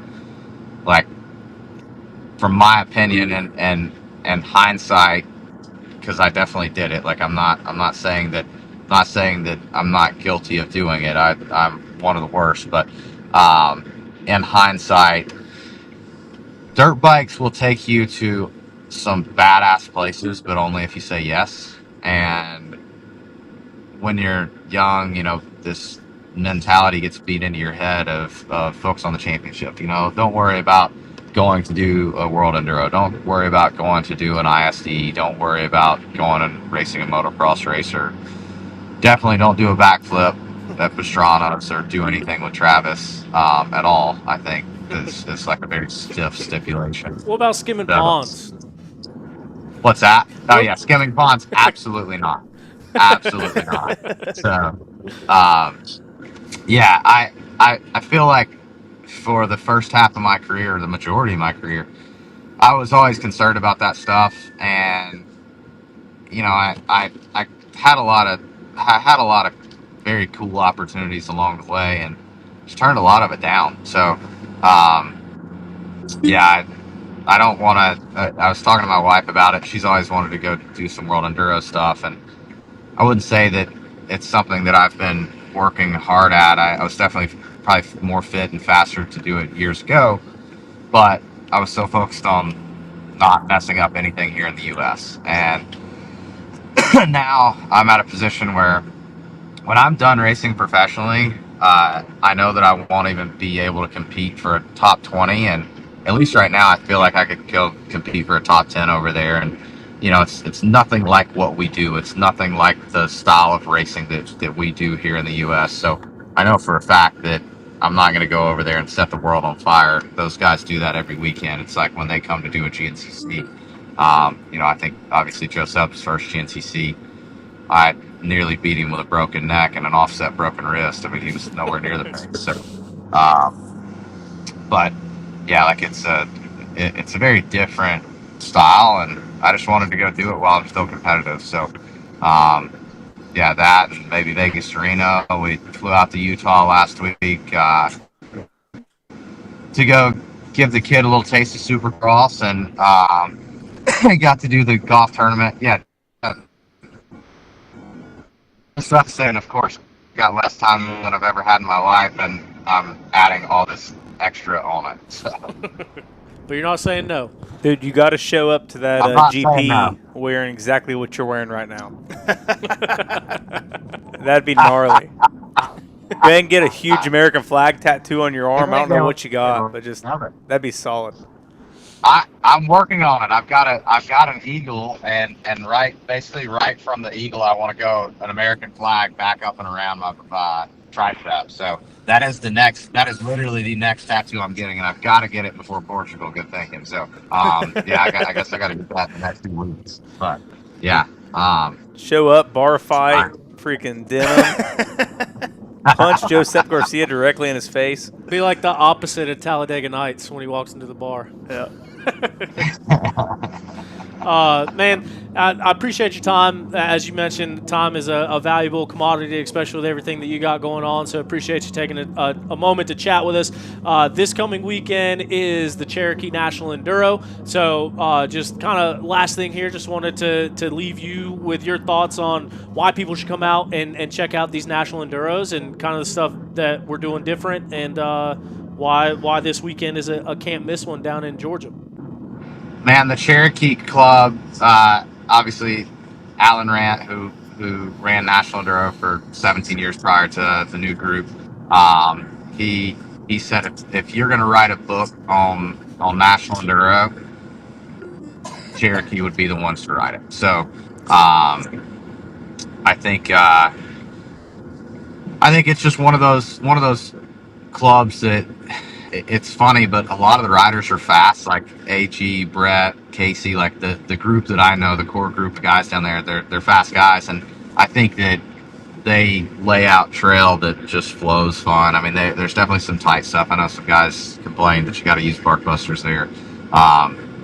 It gets snug from time to time, but they just do a great job. Everything's usually marked very well, and they throw us in all the elements that Georgia has to offer. Great parking area, and just overall great trails. So I would recommend going there if you want to go and just have fun riding your dirt bike. National Enduros are, to me, it's low stress. It's fun. You've got time to go out and between your sections compete, and then sit down with the boys, talk crap, look at the times, check your times, get on the cell phone, line up and do it again. But to me, like, I guess every time you go out and ride, like your average rider, they go out, they want to ride for 20, 30 minutes and then take a break and kind of shoot the shit and do it again. So it's that exact thing, except you never have to worry about two-way traffic. Everything's marked, and usually it's a lot of fresh trail or ridden once a year trail. So it's definitely fun. And a little bit of rain in the forecast this weekend. It should make the racing perfect. That place could use the rain. I know we live very close, and as dry as it can be right now, which, either way is not going to be a bad thing. That event's it's run once a year, so it's not going to be super dusty, but definitely could use a little bit of that weather that they're calling for, and looking forward to it because it is one of the most fun rounds of the year, and the club does such a great job there. Sweet. Looking forward to it. We got Cherokee this weekend on Sunday, and then sign-ups for the Little Raccoon open up on Monday, Tuesday, and Wednesday, so open registration next Wednesday. But yeah, man, good luck tonight bow fishing, and good luck this weekend. We'll see you down there in Greensboro, Georgia. All right, sounds good. See you guys. See you, Stu. Thanks.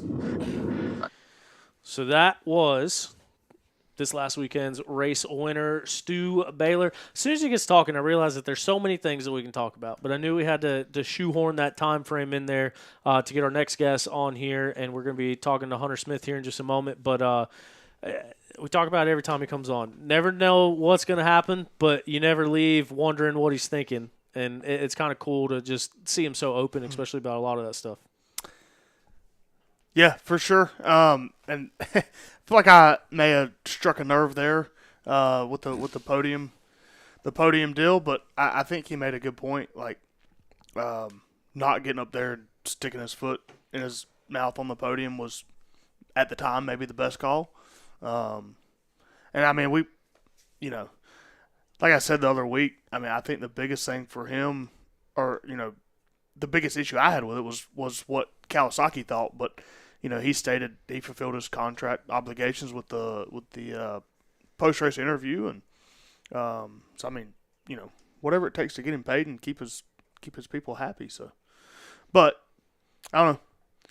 He's got, like Siege says, they got a big hole to dig out of if they want to get further into this title fight for sure. Which, if the rest of the year goes like the first 7 have, there's an opportunity to. I mean, as long as you keep it on the tracks there, then for the class, not for him. Because if the rest go like the first 7 have for him, it's that's what I'm saying. Just in general, yeah. if the finishes for the top 20 or how they've been, he has a pretty good opportunity if he keeps everything together to build some points back. And the next 2 rounds theoretically should be good. He always does good at the first time we go to a venue, and then he's good at snowshoe, like you say. He won the XC1 class, but not the overall. Yeah. Thanks to your buddy Toth.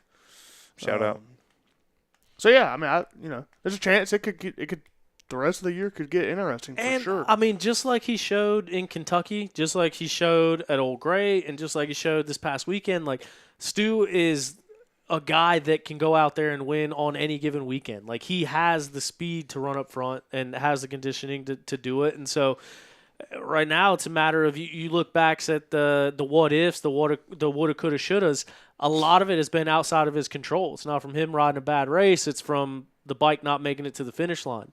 And so, if we can keep that thing together, or if he can keep that thing together, and they got whatever was going on figured out, I mean, this thing, like we mentioned, it is far from over. But also, I mean, every single one of them other guys in the 5 spots ahead of him are thinking the same thing about themselves. So. It's going to be exciting. Could you imagine if this is the one that Stu wins a championship in? That'd be pretty wild. The way that this started and the way that it's going, and then this is the year that he gets it done? That would be crazy. Never race another one. If he wins, he'd be like, you know what? Yeah, hell with this. I'm in. Freaking ticket it out. So we've gone back and forth with that argument on here, and like now it's in a position where if he did do it this year, like he's already said he's not racing National Enduro after this year. And so, I don't know. That would be a good time to just ride out into the sunset. But yeah, he'll show up with a number 1 plate, just like Kenny's going to. You think? Yeah. Kenny's racing, yeah. Yeah. Which, I don't know. I mean, it's up to him. I can't wait for Paulo, dude. I'm so pumped to watch outdoors, though. We're not having any luck over here, man. Did it ring? He's still working. Yes, it's dinging. And then the FaceTime sound. He texted me and said that not available. You're calling the right person, right? Hunter Smith. Yeah. Oh, he's typing. He said he has not gotten a call. What's the number, I guess? Has it got a picture with his wife and kid on there? Yeah. I can just type this in, right? Should be able to. What ended up being the issue? Who was that we were trying to call a couple weeks ago? And they like couldn't accept it from unknown numbers or something. There was someone that we kept going back and forth on, and we finally got it figured out what was going on. Oh, I don't remember. I don't remember what the issue ended up being. Having some technical Should I tell him difficulties. to save? Oh, was the number not saved and he couldn't? Nope. Oh, we got something going on. There we go. All right, we're getting it figured in and dialed in now. So it took a little technical difficulties, but now joining us on the program, the 250A class leader in points and also the top amateur of the last 2 races at GNCC's now, Hunter Smith. What's going on, Hunter? Nothing much. How are y'all boys doing tonight? Oh, hanging out. Man threw his team shirt on, driving down the road, doesn't give a shit. That's not UPS gear. No. Dang.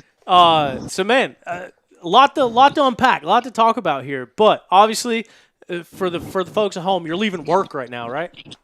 Yep, just heading home. Almost home, actually. But, yeah, I've been on the road for a little bit. Heading home from work.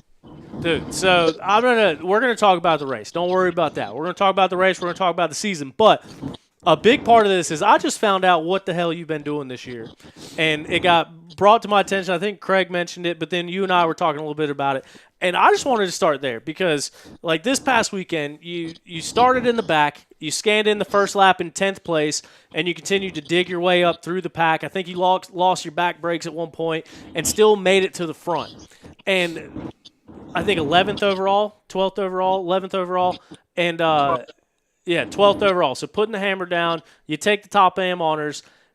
I got home at like 1:30. You're in South Carolina. I'm in North Carolina.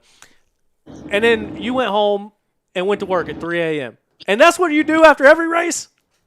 Yeah, every race I get home and then turn around, take a shower, and head right to work. God. How is that even possible? Did you even have time to stop by the house? Stop by the camper? This time it was a little bit more rushed. As soon as I got off the podium, I changed and we hopped in the van and drove. Luckily, I have an amazing wife, and she drove the last 4 hours. I stopped driving at 10 o'clock. She hopped in and drove the rest, and we got home around 2:15, and I showered and left at 2:30 to get to work just on time. Barely got any sleep. I think I got an hour and a half sleeping in the back of the van, but that was it. What do those guys at work think? Whenever you go there, you tell them how the weekend went, and maybe they're 100% oblivious to motorcycles, and they're like, "Man, you got to quit that motorcycle stuff. Coming in late, coming in tired." Is that kind of how it goes? Just joking with the guys you work with? Man, most of them don't even know. They don't even realize what I'm doing behind the scenes to be there, and how much of a taxing day I had the day before. They're just showing up. Even if I say something, they don't really realize what I just put my body through right before. Yeah. Showing up. You young men shouldn't be out there drinking. That's all you want to do. Don't want to work. Yeah. And that's what I was talking to someone about. Obviously, there's a lot of amateurs that race. There's a lot of guys that show up to GNCCs and drive through the night, go to work Monday morning. But there's not many guys doing it at the level that you're doing it. To win Top Am, to be sitting in the points lead in 250A, which is the fastest non-pro class that there is, to go through that, it's not like you're out there riding like I am for 3 hours. You're 11th or 12th overall, and dude, I can't imagine how you feel getting home, checking in, checking out, and going straight to work every Monday. It's brutal. I mean, like you said, I started in 10th place at this last round and could not find myself riding. I just kept on crashing. So I was really sore after the race, and I had to just push everything I had to even get back up front and to win. So I was smoked after the race. I was laying on the ground dying. But get to work, I could hardly even walk. Barely. I'm all sore, butt hurts, everything else. But got to do what I have to do to pay the bills and to be able to show up at the next round. So just what I have to do. So at what point towards the end of the race are you thinking, shit, I gotta be at work in 8 hours or 10 hours or what. Uh-oh. Oh, shit. Oh, cutting out. Oh, now you're back. What was that? I said, it doesn't hit until I cross that finish line, and I do a long night, and the next day in front of me. It's gonna suck. So I guess you're skipping the podiums then. No, he said he was on it. No, I'm still going. Okay. Got to get those pictures. Got to represent. That's the thing too. Like, you show up at work in the morning and pull up Instagram and be like, "Hey, look, Husqvarna posted this, and team posted this, and GNCC posted this." Yeah, I'm still, kind of riding that high, enjoying these wins at work. Sometimes it actually makes it a little bit easier, especially after I win, to show up that early in the morning and work. It sucks to, go get your butt kicked and then show up at work. You're kind of bummed out.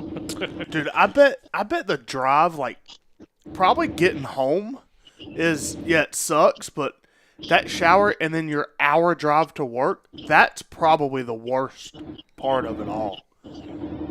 Yeah. And not falling asleep on the way You drink to work. C4s or just cocaine?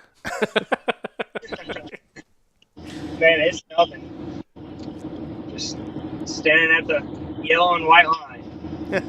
Between the mustard and the mayonnaise. Yep, don't make ketchup. No, and so a little bit about your background. Obviously, you're from Texas, so I can tell by the way you're two-stepping around the room. Sorry, couldn't resist.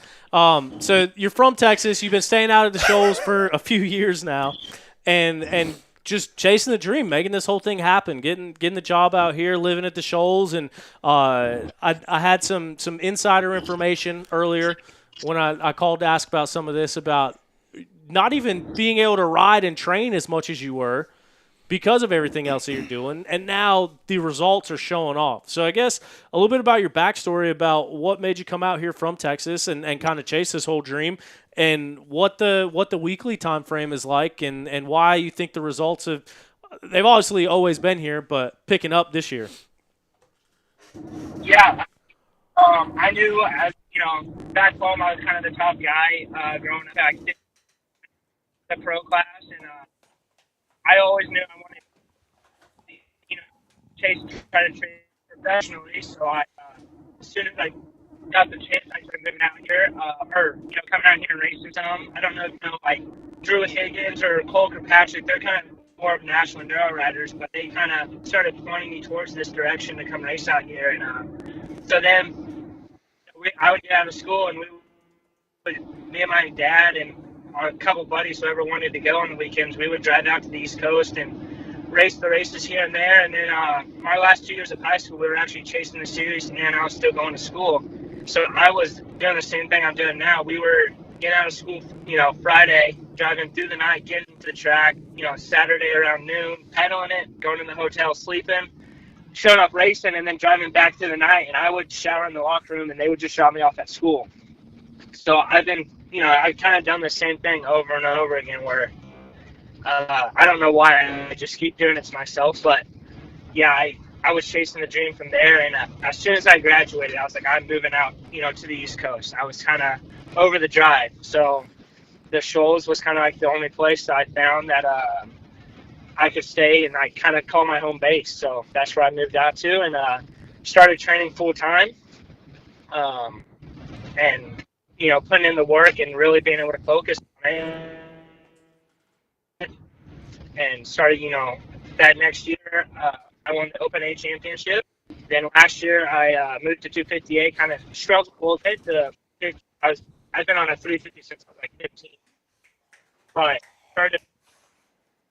had a couple of good results at the end of the year, and then coming in this year, it's been a hard year just to.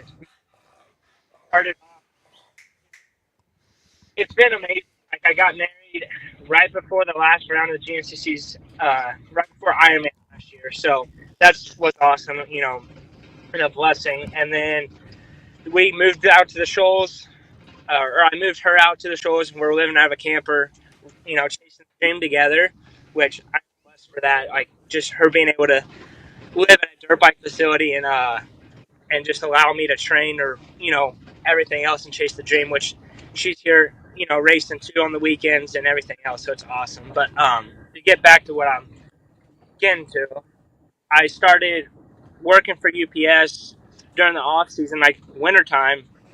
And that was during like what they call like peak season around Christmas and everything when it's super busy. So I was putting in 12-hour days then. I was loading packages in the morning into the package cars to be delivered, and then I was hopping in with drivers and driving all day delivering packages and running packages all day. So I was barely home that much. And then once the season started, I stopped doing that, the seasonal job and was just doing the morning one.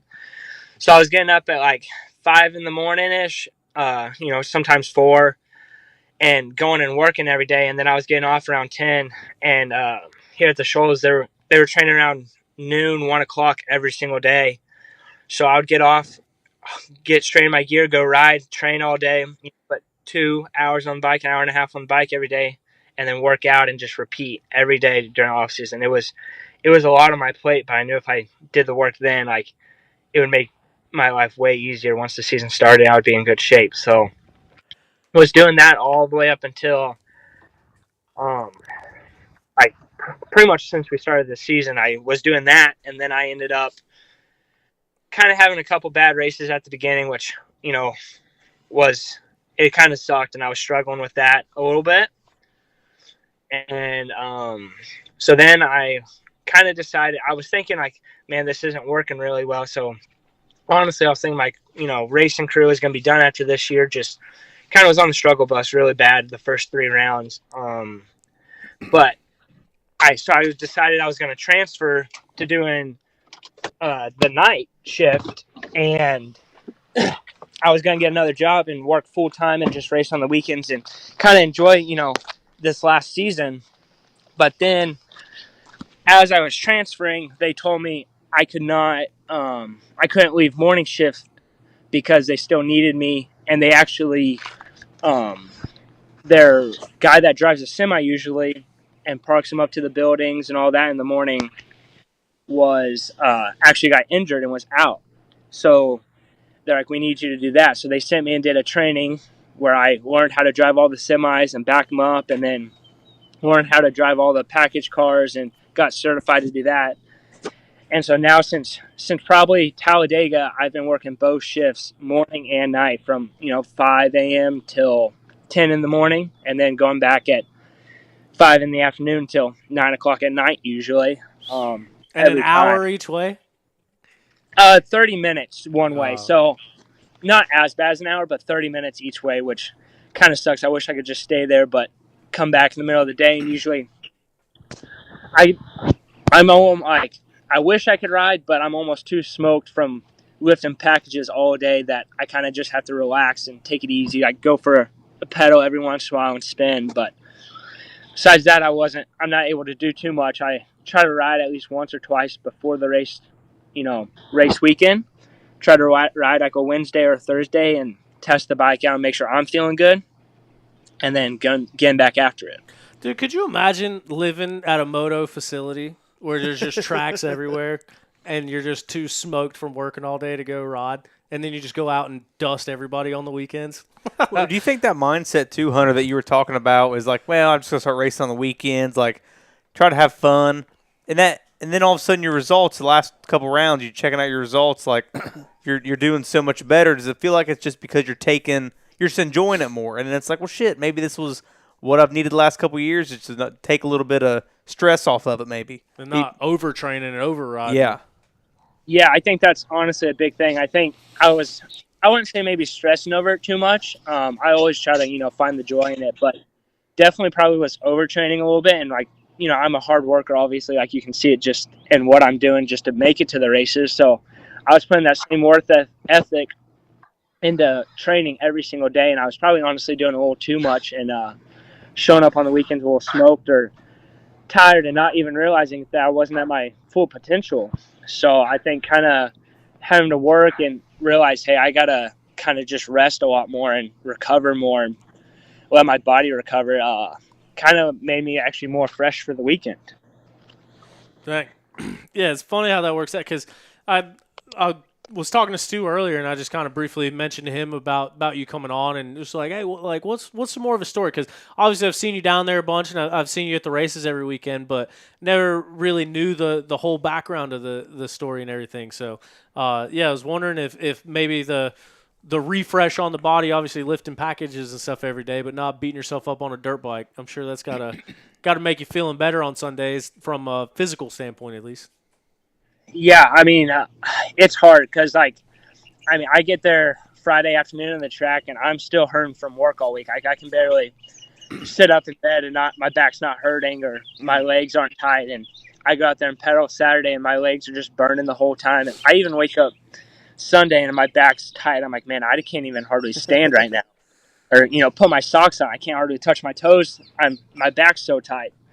But I don't know what it is. I put that gear on, I put that helmet on, and kind of goes away. I mean, I feel it. Like I say, like this round, really, like first lap, I went to go stand up a couple times. I'm like, man, my legs are already hurting. Like it's gonna be a long day.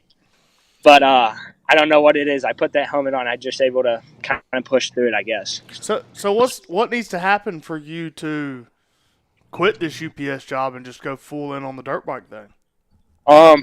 Basically start getting paid to do it. That's the plan.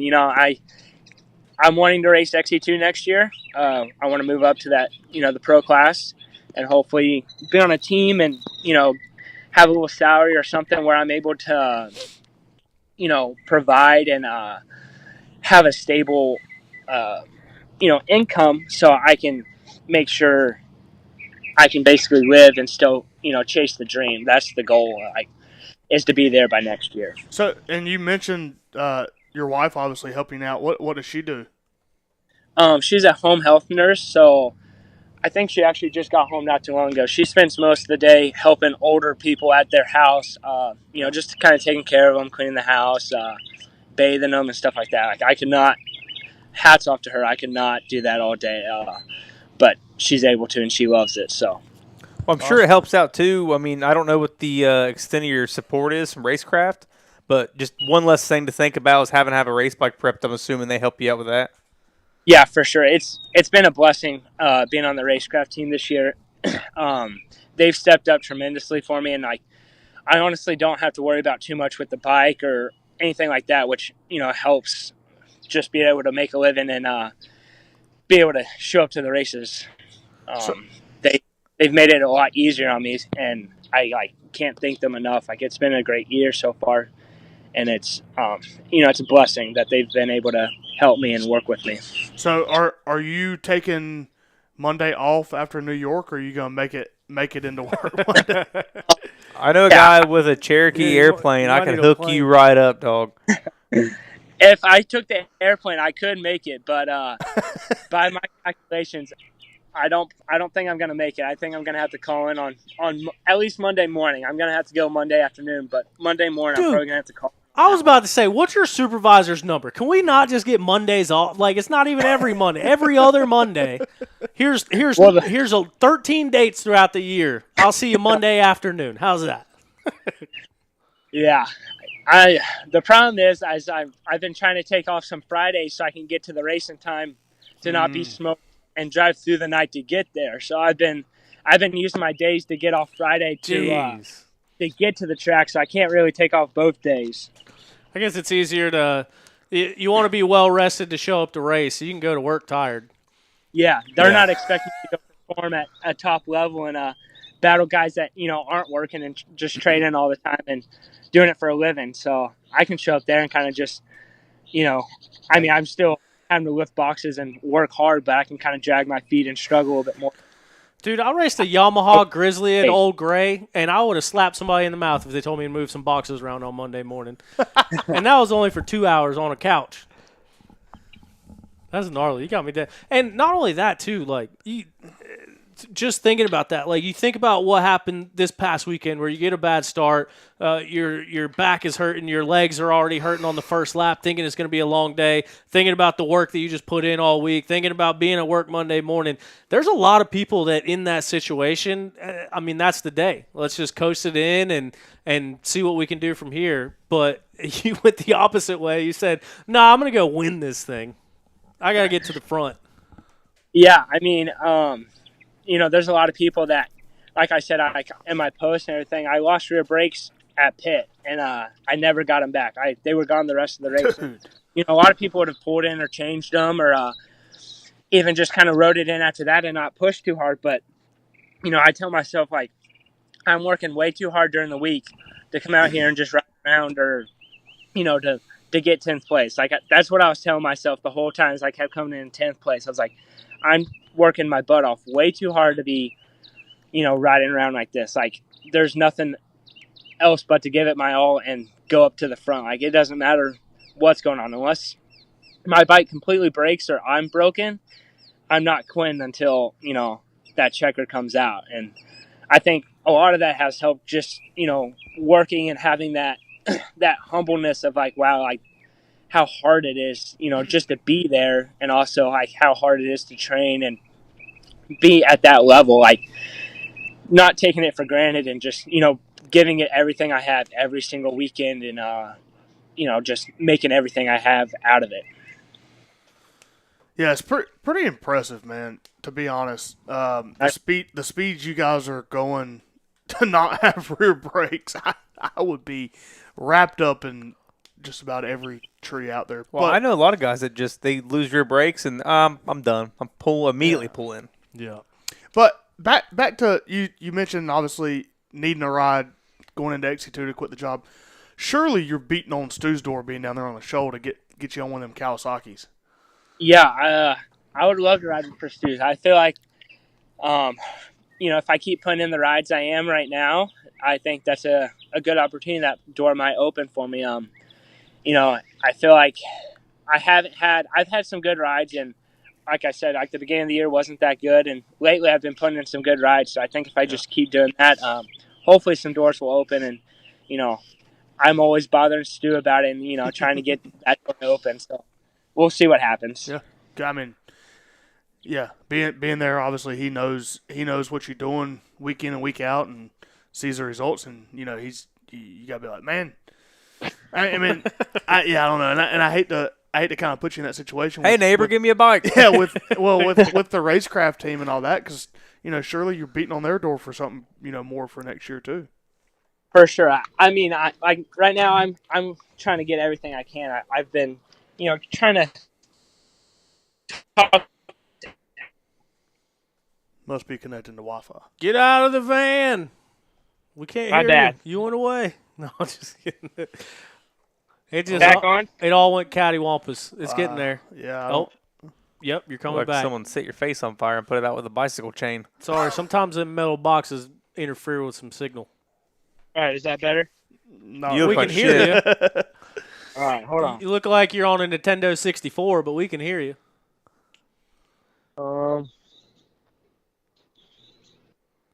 We're either getting on the Wi-Fi or off the Wi-Fi. I just turned it off to Oh. get off of it.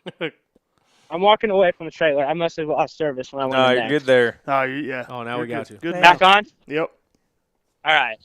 I can't even remember what we were talking about Just now. beating down the doors of everybody up and Oh, down yeah. pit road.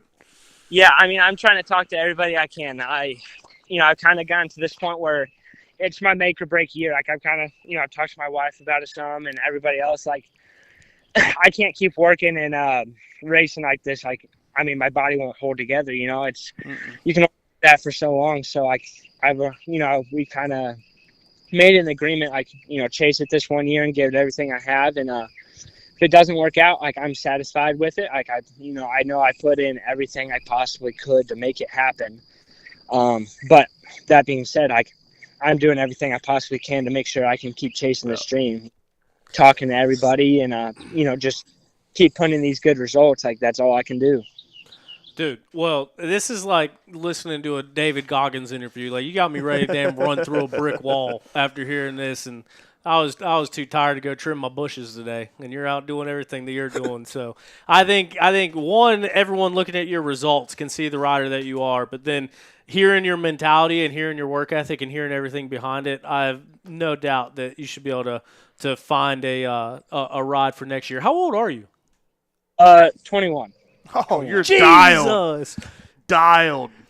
Yeah, this ain't the make or break year. This is the breakout year. It's all going up from here, man. I think you Just don't start drinking now. You'll fuck it all up. Oh, that's not the plan. It's all business. I'm just doing everything I can to make it. I'm not gonna risk it doing anything dumb. Well, hey, Putting in man, too much to that. I know you're crunched on time and working and training and doing all this stuff, and now your wife's probably mad that you're spending your little bit of free time y'all got talking to us on the cell phone in the parking lot. But I did want to ask real quick, you're not number 950, you're 9.50. What's the story behind the 9.5? Why do you run that? So that one, it's a good story. When I was younger on a 50, I actually cut my finger off. Holy shit! Yeah. And I landed on top of my bike, and the rear wheel was spinning, and I wasn't thinking. I was like 5 or 6 at the time. Like, wasn't thinking. I just put my hands down to pick myself up, and it went right into the chain and sliced it off. Jesse Nelson style. Easy. Oh yeah, took it completely off. I think I was in ICU for a week trying to get it back on, because I was still young. They wanted me to have my finger, but didn't work out. So was down to 9.5, 9 fingers. As a kid, my number was 16 at growing up, but as I was turning pro, there's actually 2 other guys that had 16. I was like, well, that's not going to work. So I was like, you know what? I have 9.5 fingers. It's always been a joke. Like, we always mess around with it. I was so excited the day I turned 9.5 years old. I threw up all my hands. I was like, I'm 9.5 years old. And ain't nobody else got half fingers or half years on their fingers. I was always playing catch up on it and scaring, my new teachers of the year. Or I didn't know, slamming it in the door and yelling. It was just always a joke. So I was like, well, heck, why not make the number 9.5 and roll with it? It's a good story. So that's where it started, and then came out here and I can't get 95, so have to do 950. But same thing, always put the dot in it for 9.5 and everything else. Man, is this your first year racing GNCCs? No. Okay.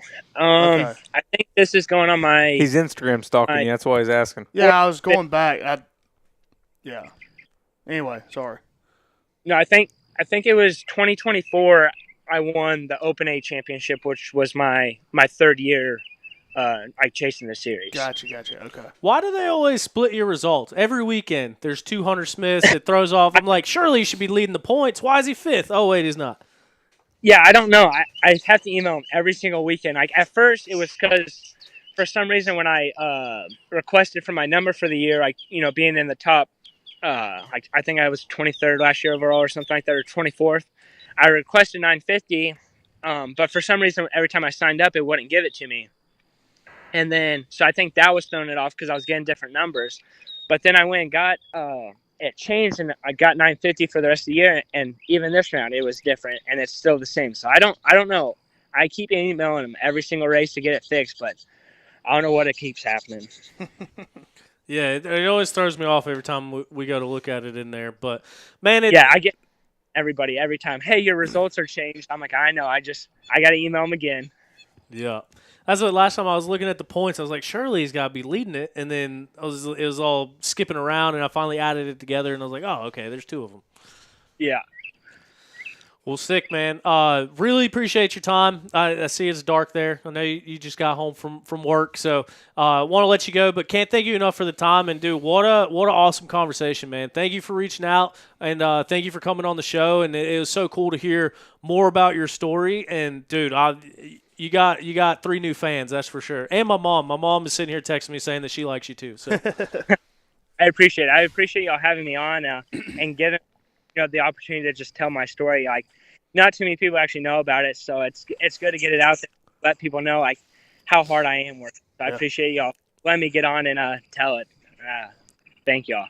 Yeah. Absolutely. Absolutely. Yeah, it's awesome. I'd be telling everybody, man, y'all ain't going to work at 3 o'clock in the morning. Yeah, and actually, Gavin Simon's the one who texted me about it. So give him a smack on the shoulder, too, because he was the one that kind of brought it to light for us. Yeah, Gavin's the one that talked Hunter into it, too. Yeah, he called me about it, and he was like, "Hey, I talked to you about it," and he was like, "You need to get on there." So I texted Tyler and was like, "Hey, what do you think about me getting on the podcast? Like, I got a good story to tell." So There you go. Yeah, right on. Yeah. It's verified in our group chat, our OTP group chat. I did say that I was going to reach out to you. So, wanted to have you on regardless. So, No, man, appreciate it. really appreciate it, and hopefully we'll be talking in a little bit and talking about a championship in your XC2 deal. So Yeah. we'll see it coming down the pipeline. Oh yeah, that's the plan. Yeah. Keep it up. Yes, sir. I will. All right, Thank man. y'all for having. Good luck. Congratulations. yeah, see, buddy. Bye. So that was Hunter Smith. What a story. And I Yeah, will it's tell you cool. what, we've had a couple amateurs on, not a lot. He's the best spoken one by Yeah. far, for sure.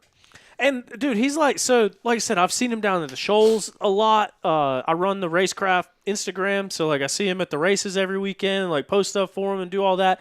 And I've talked to him a little bit, and he's always like kind of quiet and reserved. And so I was like, I wonder how the interview's going to go. But yeah, like you said, that was like one of the most like best spoken for people sure. that we've had on here too. Yeah. And at 21. I did, especially hearing that story and hearing everything that he's done and been racing GNCC for years. I was not expecting him to be 21. Was it his thumb or pointer finger that was gone? Pointer finger. Oh, fuck. That's tough. Let's get him on the junior ISD team, damn it.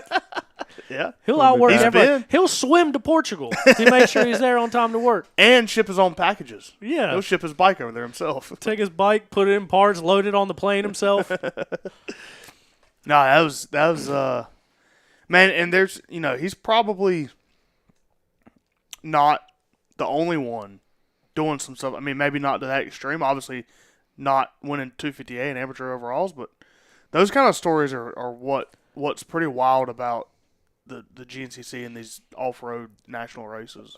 We had a guy, Zach Dawson, who used to live, he still lives in Ohio, but he was racing Open A like when I was in C class. So like, it's like I just graduated high school. Him and his dad last year. Him and his dad would leave Sunday morning at 3 in the morning and go to Ironman. He would race the 3 hour, and then he would come drive directly home. They did everything out of a square body S10.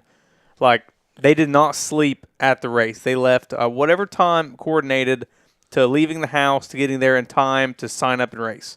Dang. And, like, the kind of stories like that is what, like, I think I enjoy hearing and telling, and that's just like the Hunter story I like. That's the kind of shit I like. That should have been in Blackwater, the movie, right there. I've done that from here to Georgia to go race, but not the Ironman. And not to get a top 15. You go out there and get a That's so, Go ahead and say it. Go out there and get a what? a good finish in Sportsman A. There you go. But I mean, that's what I'm saying. Like I've done a lot of those overnight trips, getting home at 2 or 3 a.m. and going to work by like 8. But once again, not racing to that level, not even racing the 3 hours. And for him to be the best at what he's doing right now in the class that he's in, and to still be doing all that, I think that's insanely impressive. Well, like I had mentioned, the drive from after getting a shower and driving to work. So the year that we raced them, I was working out of town a lot and come home and sleep and get up, drive an hour and a half, 2 hours to work, and it's like nodding off the whole time, just trying to stay awake. And it's just gnarly. diehard. It's gnarly for sure. The diehard mentality too, because it's not like they're coming home to, their house, not knocking on what they're doing, but that's what they're doing, what they can to do, keep the dream alive. Living at the shoals in a camper, like it's roughing it really. I mean, if he wasn't racing, he'd be working more. He'd be at a house. They could be anywhere they want. Maybe they'd still be in Texas. So moving away from their family to race GNCCs, it's gnarly. I can't believe he's 21, dude. That was like I one of wasn't the most expecting shocking- that. Yeah, I was man. thinking 23, 24, 25. especially the way that he's talking, and like I said, it seems like he's been around for a while. He Dude, was on if he's got this work ethic at 21, he'll make something. He'll make something work. amateur. Was he with Stu a couple years ago when they had all those amateur kids? Nope. He wasn't. Nope. That was Hunter Bush. Correct. Someone was. Maybe Maybe he was just riding cowies then. 2 years ago, Hunter Bush was riding cowies. Trying to think of who was on the KTMs, but no, it definitely wasn't on the cowies. It was Steven Piper and Olin Daniels and Oh, yeah. Caleb Collier. Yeah. They had a shit ton. Yeah. Dude. That's a pretty cool story. There was something else I was going to say, but now I don't remember what it was. I don't know. It's 9:10. Ran a little bit late. We did start on time. Everybody was here on time. we got it rolling on time. Appreciate everyone for That's being a win here, in listening, and itself. watching. Is there anything that we missed? I know we didn't have a lot in the notes. We really didn't even talk a lot about the race. No. I tried to watch it. It was terrible to watch. And I don't know if this was Racer TV or if this was YouTube, but it was like every 5 seconds cut out. It'd go blank, and then it'd come back on. They got no phone service and No, I had great phone St. Clair's service. a little high. I'm talking about. Oh, them. Yeah. I had phone service. No, it was bad. Like it was, and like I said, I don't know that it was their fault or it might have been YouTube's fault, but I tried to refresh it, tried to cut my app out. Was it only like that live, or is it like I that haven't- if you try to I watch didn't it go back back too? and try to watch it, but it was very hard to watch. I haven't had a chance to. But now is a good time as any to say hi, Adam Gordon. He listens to the shows. Adam Gordon is the owner of AG Video and Stoke Media. He is I don't know if he's the director or producer. He's the one that runs Racer TV everywhere. Racer TV at GNCC, at J-Day, at Loretta's, at Minio's. And he does like local hockey stuff. Him, and Mikey Waynes all started at Racer TV at the same time. So I got to know him pretty well. I think he was like 16 or 17 when he started. He was super young. Oh shoot! It makes him like mid-20s now, whatever it works out to be. Super good dude. But he's actually going out to Colorado to do Bagger Racing League. They're broadcasting that. Oh, hell yeah. Super cool guy. Really cool what he's built for himself. He's going to be on the show next Tuesday. So he wanted to come on the week in between the GNCCs. His home race is in New York. He lives like 45 minutes from Watkins Glen. So maybe he can iron out some of your questions when it comes to the Racer TV. Well, if he listens to the show, then he's heard him for sure. First thing he's going to say is, fuck you, Tom. Well, I I hate mean- you. So no, I talked to Adam. Maybe he can tell me why I'm wrong, why it is what it is, and I'm way out in left field, which is fine. I talked to Adam quite a bit, and I actually think that he'll agree with you on a lot of that stuff. Really? Yeah, and I'll let him explain why.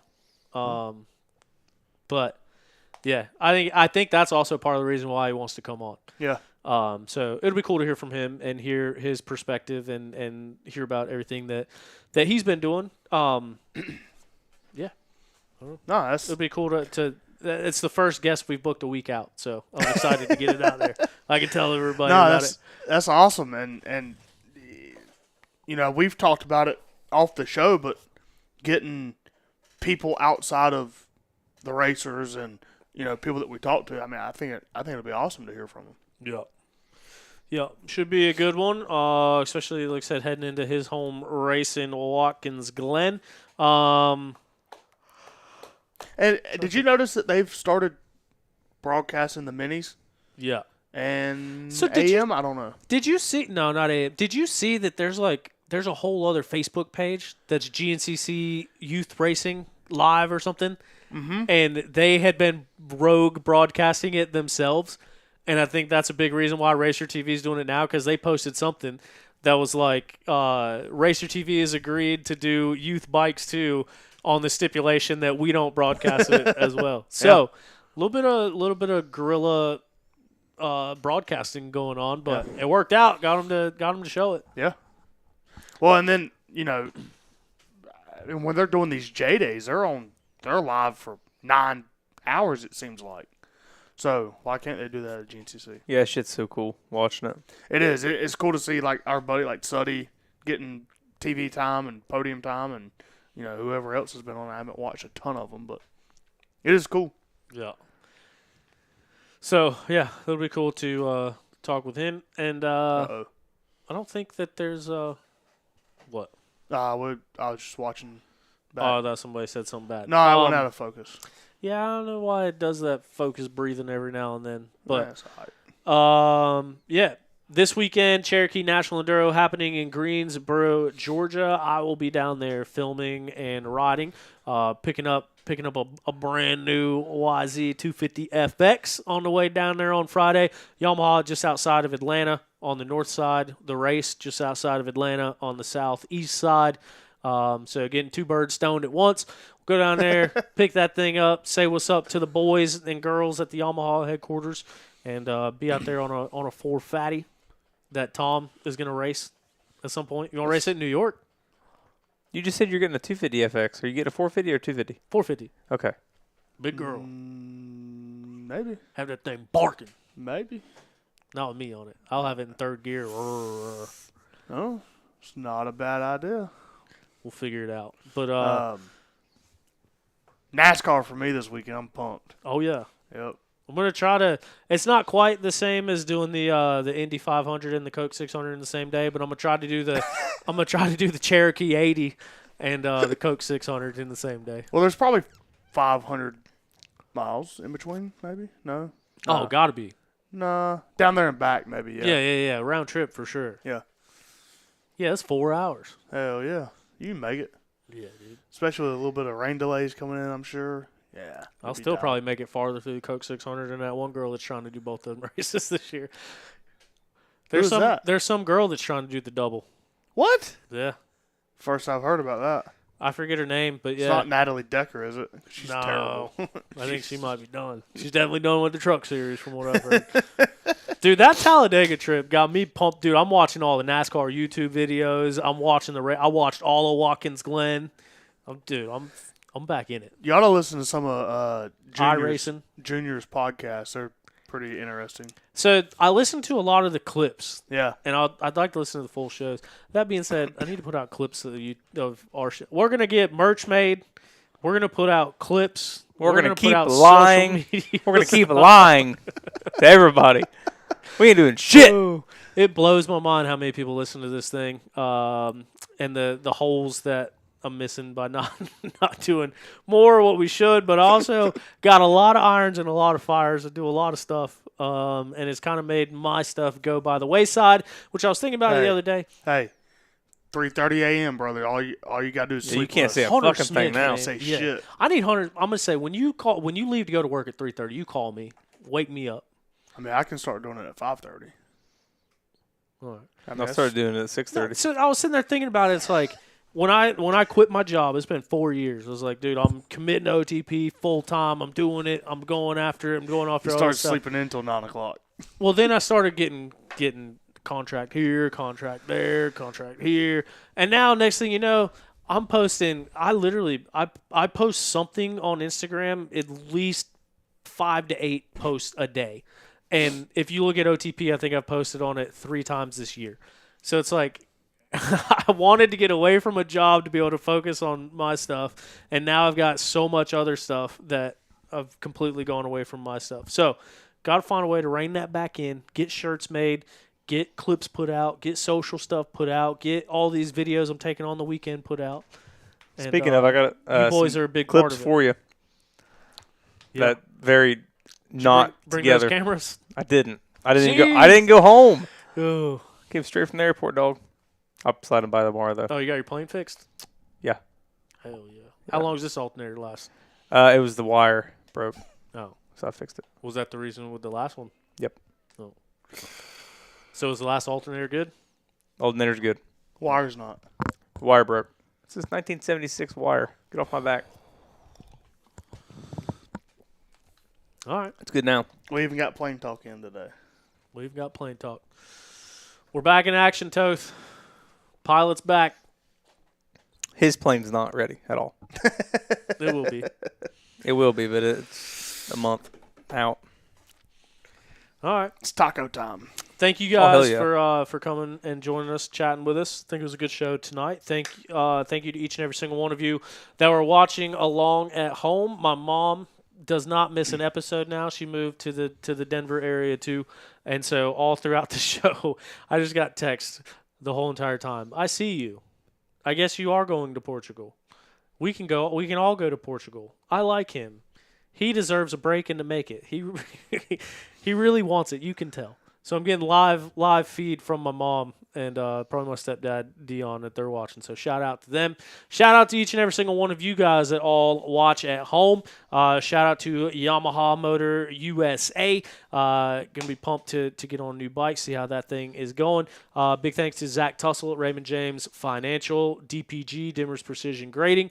Also my lovely wife, who is also watching along. Thought she was at a movie. She's in the chat, so I guess she's on her way home from the movie, because she's in here as well. She puts out the posts for the shows too. So when it comes to posting stuff, the only reason that gets posted is because of her. Appreciate you guys sharing those too. But yeah, if you're shopping RockyMountainATVMC.com, click the link in our bio. Use it to shop. You don't get anything for it. We get a small commission, so we appreciate it. I wish there was an incentive for you. But yeah.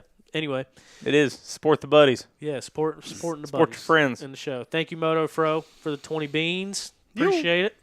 And yeah, we will see you guys next week when we go back to On the Pipe podcast. See you later. See you.